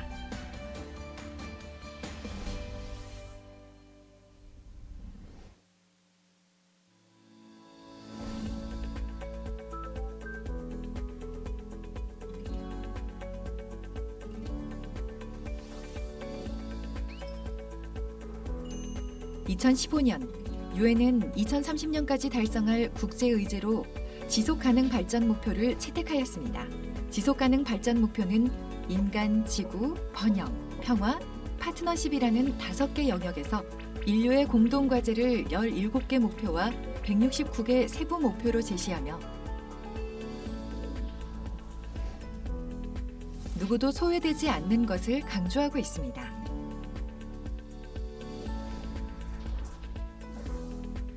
특히 유엔 사무총장은 2019년 9월 유엔 지속가능발전 고위급 정치 포럼에서 SDGs 이행의 10년을 선포하며 SDGs 달성 기한인 2030년까지 10년간 국제적, 국가적, 기업 및 개인 차원 등 전 부문의 적극적 행동을 요청했습니다.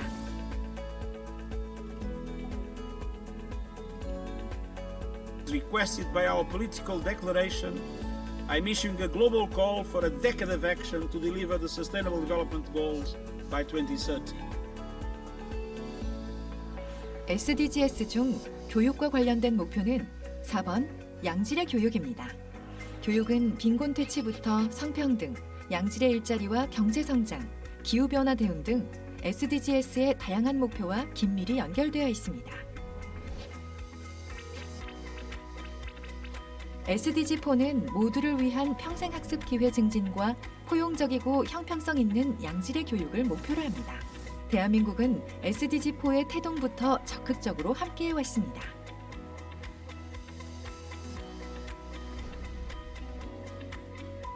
(2015년 5월에는) 인천에서 세계 교육 포럼을 개최하며 전 세계 교육 이해관계자들과 함께 2030년까지 달성할 교육 의제에 대해 논의하였습니다. 그 결과가 교육 2030 인천선언 및 실행계획으로 도출되었고 이는 2030년까지 국제사회가 달성하고자 하는 교육 목표 SDG4로 발전되었습니다. 대한민국은 SDG4 이행을 위해 어떠한 노력을 기울이고 있을까요? 교육부는 SDG4의 국가조정관으로서 유네스코 한국위원회는 SDG4 이행의 사무총괄기관으로서 SDG4 교육 2030 협의체를 운영하고 있으며 국내 9개 교육 전문 기관이 민관학으로 구성된 SDG4 세부 목표별 워킹 그룹을 운영하고 있습니다. 이를 통해 교육 2030 국내 이행 현황을 점검하고 정보 공유 및 관련 기관 간 협력을 촉진합니다. 또한 SDG4 교육 2030 운영위원회, 아태지역 교육 2030 회의, SDG4 지표 전문가 회의 등 교육 2030 관련 주요 국제회의 참가 및 의제 분석, 전문가 국제회의 참가 지원을 통해 교육 2030 목표 달성을 위한 지역 및 국제사회와의 협력을 도모합니다.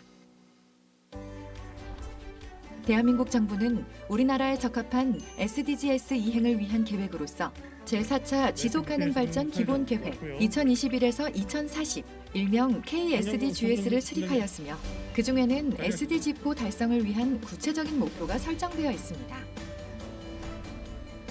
또한 최근에는 SDG4 달성을 촉진하고 모니터링하고자 하는 국제사회의 노력에 동참하여 교육 관련 주요 지표에 대한 한국의 목표치를 설정하기도 했습니다.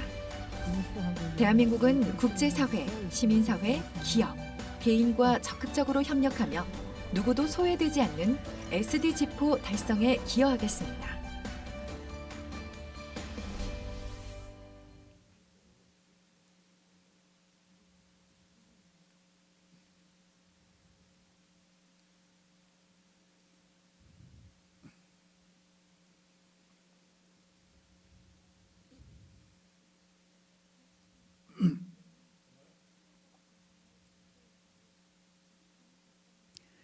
네, 그럼 지금부터 한국의 SDG4 이행과 Ladies 교육 and 회복 국제 gentlemen, 포럼 we will now 세션 begin A를 session 시작해 보도록 A of 하겠습니다. the 2021 세션 International A는 Education Forum, 포용성, Korea's 형평성, 질 SDG4 제고를 위한 implementation 미래 and 교육 혁신, educational 한국을 recovery. 넘어서 The theme 세계로를 of this 주제로 진행이 session 되겠습니다. is 역시 innovation for 실시간으로 inclusive 발표하시는 and 연사분들께 equitable 질문을 quality 남겨주실 수가 education. 있습니다. You can 댓글창 leave 상단에 있는 questions 링크를 for the 참고하셔서 presenters. 질문이나 Please 뭐 take 응원 advantage 메시지를 of the link on 남겨주시면 the top of the 감사하겠습니다. YouTube 세션 comment A는 한유경 이화여자대학교 section. 대학 The 원장님께서 진행을 moderator 해주실 of this 텐데요. session is 한유경 Dean of the 교수님은 Graduate School of 한국교육학회 Ewha 부회장을 Women's 역임하고 University, 계시고요.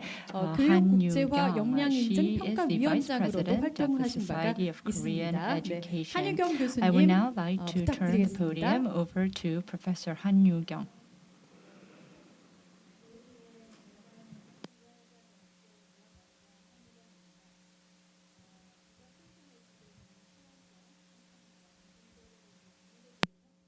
Please turn on the mic for interpretation. 2015년 SDG4 채택 이후 그리고 Since the adoption of SDG4 in 2015 and along with COVID-19, we want to take stock of the implementation status and discuss ways forward. I am a professor of the education department at Ewha Women's University. So I'm very interested in this topic, and I think the topic has many implications for us. I will now invite the first presenter of this session. The first presenter is Secretary General of the Korean National Commission for UNESCO, Han Kyung-woo. And Mr. Han served as president of the Society of Korean Studies. He has also served as the former dean at College of Liberal Studies at Seoul National University. Good afternoon, ladies and gentlemen. I am Han Kyung-woo, Secretary General of the Korean National Commission for UNESCO. Since 2015, the Korean National Commission for UNESCO has been making efforts for the domestic implementation of SDG4 and international cooperation. It also serves as the Secretariat of the National SDG4 Consultative Group since 2017. Today, I'm delighted to have this opportunity to suggest the direction for Korean education in the post-COVID era in implementing the Sustainable Development Goals. At the UN General Assembly in September 2015, the international community set 17 goals to be achieved by 2030 for sustainable development. In particular, the fourth goal, SDG4, is a goal in the education sector to ensure inclusive and equitable quality education and promote lifelong learning opportunities for all. SDG4 was established as a compilation of many years of discussions in the global education community, and in particular is based on the results of discussions at the 2015 World Education Forum held in Incheon, South Korea. SDG4 consists of 7 targets and 3 means of implementation. Each of these targets not only emphasizes equitable educational opportunities from early childhood education to higher education, but also calls for quality education throughout the life cycle. It is a major goal of SDG4 to ensure that everyone can not only read, write, and handle basic calculations, but also acquire the knowledge and skills necessary for sustainable development.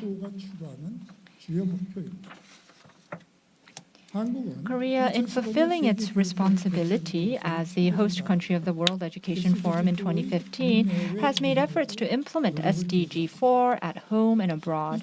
From 2016 to 2021, as a member of the SDG Education 2030 Steering Committee, it has made efforts to promote the implementation of SDG4 in the international community.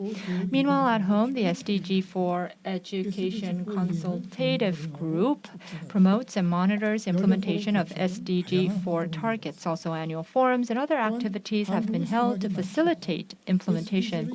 In addition, in order to implement the SDGs in accordance with the Korean situation, the K SDGs were established in 2018, and their implementation is being monitored. In particular, this year, Korea took part in setting national benchmarks for the implementation of SDG4, which was led by UNESCO. Korea set benchmark values for 2025 and 2030 regarding key indicators in the education sector. This was especially significant in that specific benchmark values were set based on consultations among relevant government departments and experts. It is also an expression of the country's commitment to facilitating the implementation of SDG4. In line with the Leave No One Behind spirit of the Sustainable Development Goals, the Korean government has continued efforts to expand the publicness of education in all areas from early childhood education to adult learning. As one of the most key examples, in order to expand state responsibility for early childhood education, since 2018, the government provides subsidies for tuition and childcare for children aged between 3 and 5 from the government budget. Furthermore, the government has proactively expanded the number of classes in public kindergartens and daycare centers, and also increased quotas to enlarge admission opportunities at these public institutions. Since the first semester of 2021, high school education is free in Korea. High school education is free for all students after 2 years of gradual exemption of high school tuition. In a sense, it could be seen as a completion of efforts towards free education in all levels, from primary to high school, since middle school education became free 17 years ago. In addition, in order to ensure equal opportunities for higher education for all citizens, we are trying to alleviate the economic burden of completing higher education by increasing state-funded scholarships for university students and lowering student loan interest rates.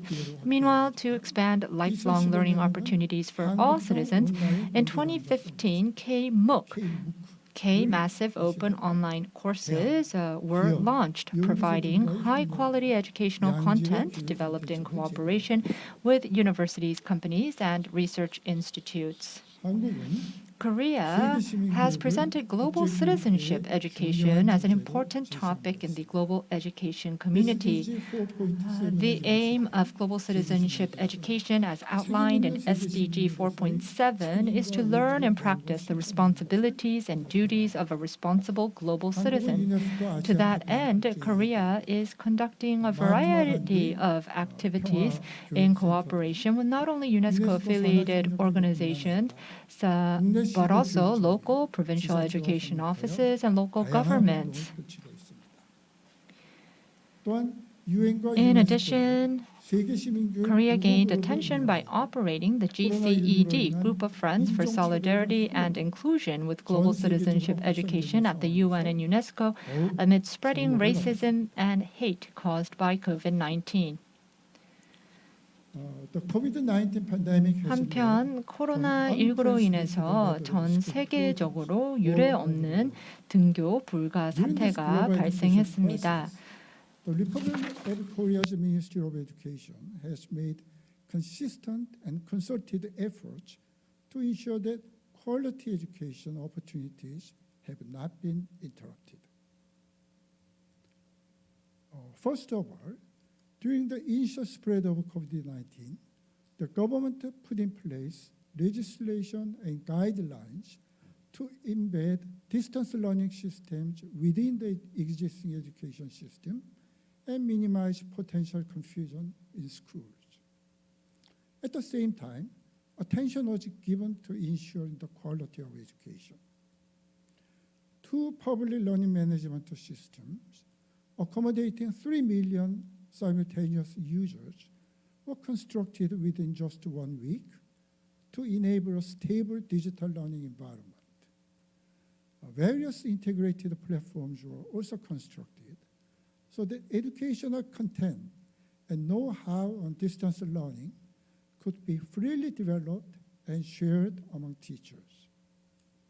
In addition, in August 2020, the government launched a plan for strengthening the educational safety net for all to ensure inclusive education opportunities for marginalized students, including students from low-income households, students with disabilities, and students from multicultural backgrounds.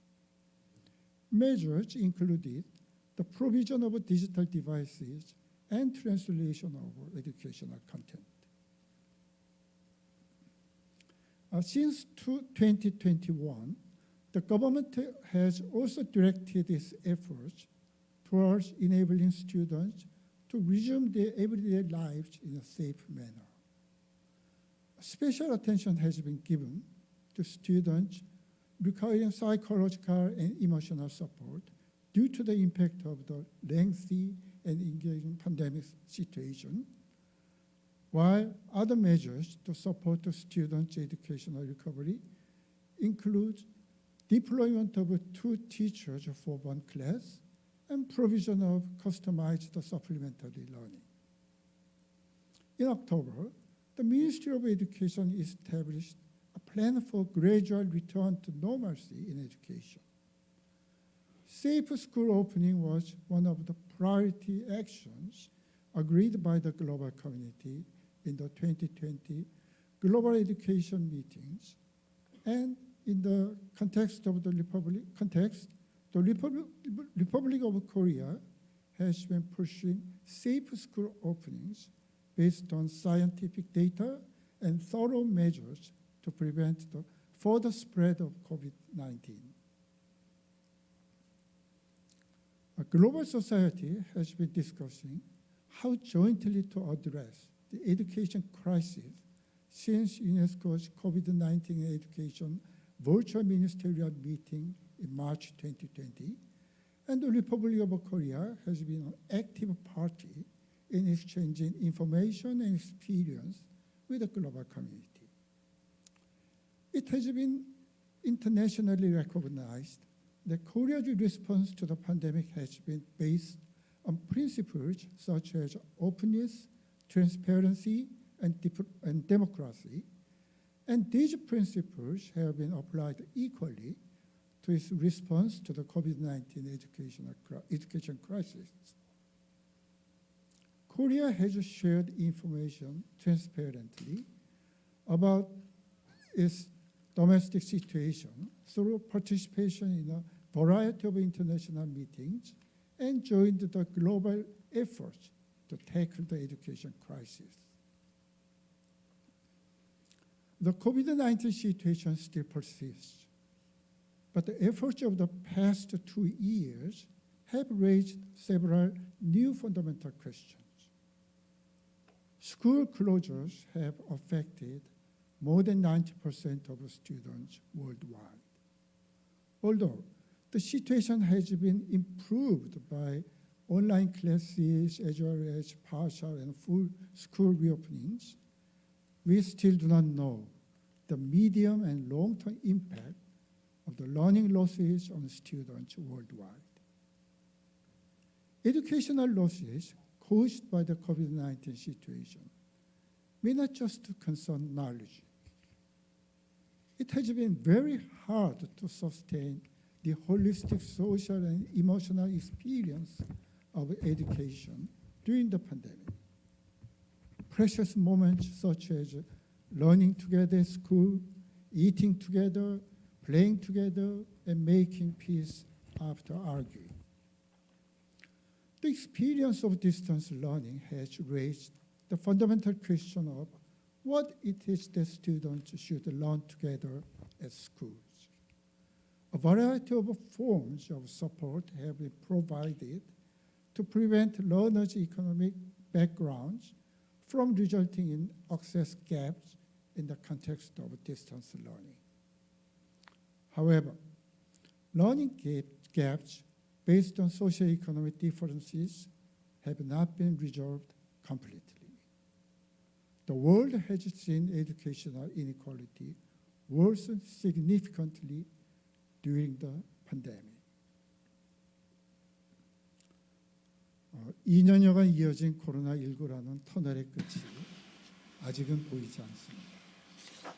It has been 2 years since the outbreak, and yet the end is not in sight. There were times when it seemed we could see the light at the end of the tunnel. However, the fact remains that it is difficult to see what we can expect post-COVID. Despite this uncertainty, the impact of non-face-to-face classes experienced by the global education community is leading naturally to a discourse on the future of education. I would like to propose 4 challenges we must undertake in the post-COVID era. First is to strengthen the publicness of education. We must strengthen inclusivity for the ordinary learners who account for the majority, as well as those learners who are socially marginalized. In November 2021, UNESCO's Future of Education report was launched, and that report highlights education as a common good. Education must be provided to all, just like water or air. Education must be provided to all as a basic human right. Furthermore, members of society must come together to set educational goals, ensuring prosperity for individuals and communities alike through education. However, this is not reality. A research conducted by the UNESCO's Bangkok office in 2018 found in Korea and many other countries in the Asia-Pacific region a highly competitive and test-focused culture. Competition to obtain high scores and high-stakes examinations trigger inequalities in education that reflects the socio-economic status of learners. The pandemic has only exacerbated existing inequalities in education. Attention must be given to education not only as a tool for competition or a ladder of status mobility, but as a foundation for all to prosper together.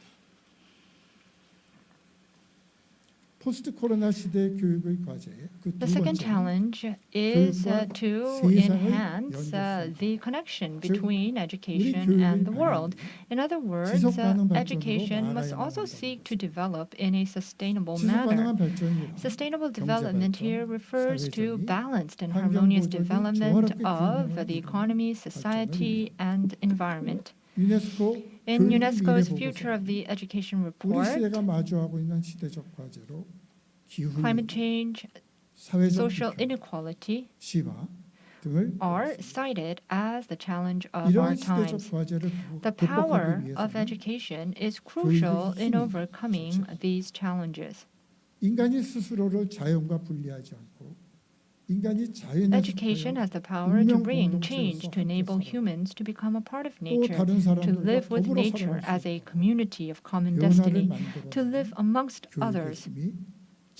This power is needed desperately at this juncture. The report also underlines unlearning, that is, to not learn discrimination and prejudice in the first place.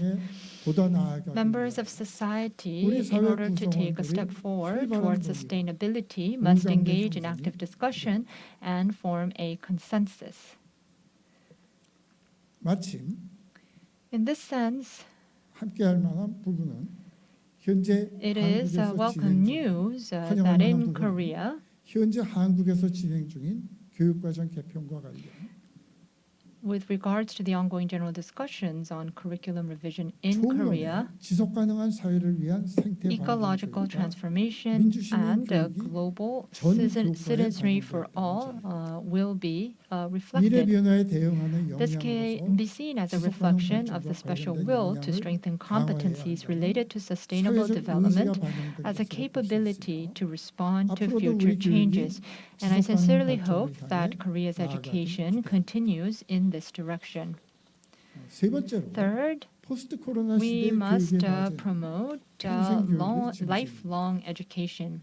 현재 진행 중인 Currently, 대부분의 most 미래 of the 교육 discourse on the future of 학교 교육이 education 한정되어 is 있다는 limited to school 이는 education. 더욱 This 중요한 makes this 과제입니다. challenge an even more important 시대적 task. 변화에 따라 오늘날을 People 살아가는 사람들이 학습해야 in 하는 this day and 내용이 age can no longer 지속적으로 independently 새로- understand and 새로워지고 navigate the 있는 world 상황에서 with what they have learned in 과거의 schools. 학교에서 배운 What we have 것만을 learned 가지고 is 이 constantly 시대를 주체적으로 updated 이해하고 and 살아가기에는 renewed. 한계가 있습니다. 학교 교육에 대한 논의에서 확장되는 미래 Our 교육 discourse 논의가 필요하며 must 궁극적으로는 broaden 우리 사회가 to pursue 학습 사회로 나아갈 수 있도록 a 교육 learning 발전을 society. We need to 학교뿐만 아니라 broaden 가정, our discourse on 직장, future 지역 education. 사회 Schools, 등등 homes, 모두 workplaces, local 적극적인 학습이 communities 가능이 되어야 must all become 50여 active 년 전 places 유네스코 of learning. 국제교육발전위원회가 And I hope that we can realize a learning 사회가 society envisioned by the UNESCO Global Education Development Committee 50 years ago. 끝으로 교육 분야 국제 Finally, 협력의 강화를 we must strengthen international cooperation in the 한국 field of 정부는 education. SDG4 The Korean 달성을 위해 government has been 지속적인 promoting 국제 continuous 협력을 international 추진하고 cooperation to achieve SDG4. 개발도상국의 우수한 We 학생을 invite 한국으로 outstanding 초청하고 students from developing countries to 국제 Korea, 협력 선도대학 사업을 and 통해 through the Leading 개도 University Project for 대학의 International 학과 개설 및 Cooperation, we 교육과정 support the 개선을 establishment of 지원하고 departments and improvement of curriculums 또한 in 유네스코 universities in developing countries. 시탁기금 사업 Also, through UNESCO's Trust Fund 2011년부터 BEAR project, 아프리카 since 국가에 대한 2011, we have been 직업기술 supporting 교육 vocational technical 지원하고 education and training in African 유네스코 countries. 한국위원회는 The Korean National Commission for 개발도상국 유네스코 UNESCO, 국가위원회와 협력하여 in cooperation with the 비형식 National 교육을 Commission for 지원하는 UNESCO's 브릿지 in 사업을 developing 수행하고 countries, is carrying out a bridge project to 이러한 support 국제 협력 non-formal 사업은 education. 단연간 I hope 계속 that these 사업으로 international 계속 추진하고 projects will 강화될 continue to be promoted 또한 and strengthened 한국의 for many 우수 years to 사례뿐만 come. 아니라 I also hope that we can 시행 contribute 착오까지도 to the achievement of 적극적으로 SDG4 in 공유하여 the international 국제사회의 community by SDG4 actively sharing 달성에 Korea's best practices 기여할 as 수 있도록 well as its trials and errors. 뿐만 아니라 In 국제사회, addition, 국가, it is 지역 간의 expected 교육 that the international 의제에 대한 community, countries, and 연계성을 regions will be able SDG4 to 이행을 systematically 위해 join forces 체계적으로 for the 힘을 implementation 모을 of 수 있게 SDG4 by increasing the connection to the 유네스코 education 한국위원회 역시 agenda. SDG4 The Korean National 이행 Commission 촉진을 for 위한 UNESCO 노력을 will 지속하고 continue its efforts to 미래 교육 implement 발전을 위해 SDG4, 적극적으로 and we 힘을 will 보태도록 continue 하겠습니다. to contribute in 오늘 developing 포럼이 the future of SDG4 education. 이행에 I 기여하는 hope that this 여러 forum will be 발걸음 중 하나로 remembered 기억할 수 as 있게 one of many efforts to contribute to the 경청해 주셔서 implementation of SDG4. Thank you for your attention. 네, 감사합니다. 사무총장님. Thank you very much, 어, Secretary 굉장히 General 방대한 Han 양의 Kyung-gu. 발표를 해주시고 You just made it such a comprehensive and extensive 상황과 presentation, particularly 또 우리나라에서 the 그간의 implementation status of 성과를 SDG4 영유아교육에서부터 and the achievement of 평생교육에 Korea in 이르기까지 terms of the 자세히 implementation 말씀해 of the goal, 주셨습니다. 그리고 특히 covering the infant-related education to the adult 끝에 education. So 코로나 we are 시대가 왔을 때 우리 교육의 과제에 대해서 getting closer to the end of COVID-19, hopefully. But once we are over with the COVID-19, there are tasks ahead of us, and actually your presentation gave us the insight about what we can do after the COVID-19 pandemic situation is over. Our next speaker is Professor Kim-Min-hee from Daegu University. Professor Kim-Min-hee is a member of College Evaluation Committee in Korea University Accreditation Institute. 김민희 교수님께서 오늘은 Professor Giannini will deliver a presentation on the theme of domestic SDG4 implementation cases in the midst of the COVID-19 crisis and suggestions for education in Korea. Professor Giannini, could you please go ahead with your presentation? Good afternoon, ladies and gentlemen. I'm Giannini. It's a great pleasure for me to address before you in this great event of the 2021 International Education Forum, the Korea's SDG for implementation and educational recovery. Today, I'd like to talk about the cases of SDG for implementation here in Korea at the city level, the provincial government level, and the central government level. My presentation is composed of 4 parts. Since the SDG goals are briefed by the Secretary General Han Kyung-gu, our skip, the first part of my presentation. This slide is the relationship between SDG4 and the Korean education system. And the second part of my presentation is about the responses of the Korean education sector to the COVID-19 pandemic. We all know that the COVID-19 prohibited students from going to school for their classes. So the online education was introduced, and a lot of the teachers and the students participated in online education, and the various contents have been developed and uploaded on this online platform. So there was very little interruption in terms of education on the online platform. So online classes were made available in the broadcasting system site as well as a dedicated online education platform. So if you take a look at these slides, you may understand the 17 city and the local governments' efforts for implementation of SDG 4, 4.1, 4.3, 4.4, 5, 6, and 7. So there are various efforts made for implementation of all these sub-targets of SDG 4. Due to a time constraint, I cannot introduce each and every case to you, but I'd like to introduce a few meaningful cases and share them with you. So among the SDG implementation cases created by the local government level, I'd like to share a few with you. The first one is case related to goal 4.1 executed by Seoul Metropolitan Office of Education. So this is related to the SDG 4.1, and the purpose is to support the basic academic abilities of all students to restore educational deficits caused by COVID-19. And this showcase of SDG 4 implementation shows how the Seoul Metropolitan Office of Education responded to the COVID-19 situation by providing tailored and high-quality education services to children. So if you take a look at the details, there was in-class support provided as well as the supports outside of school. So they are very meaningful examples. Within classes, the support or the educational services was made centering around the teachers providing basic academic skill development. So within school or in individual school level, the efforts were made to leave no one behind. And outside of school, there were also a supporting system in place. The academic clinic center was provided to help children who have difficulties in learning. So there is a huge implication of this system with regard to how the basic academic skills have been reinforced in the midst of COVID-19 crisis. And the second case that I want to share with you is 전남온.com case pursued by 전라남도 Office of Education. And the purpose of this initiative or the program was to establish a high-quality distance education platform and to guarantee students' right to study under COVID-19 pandemic situation.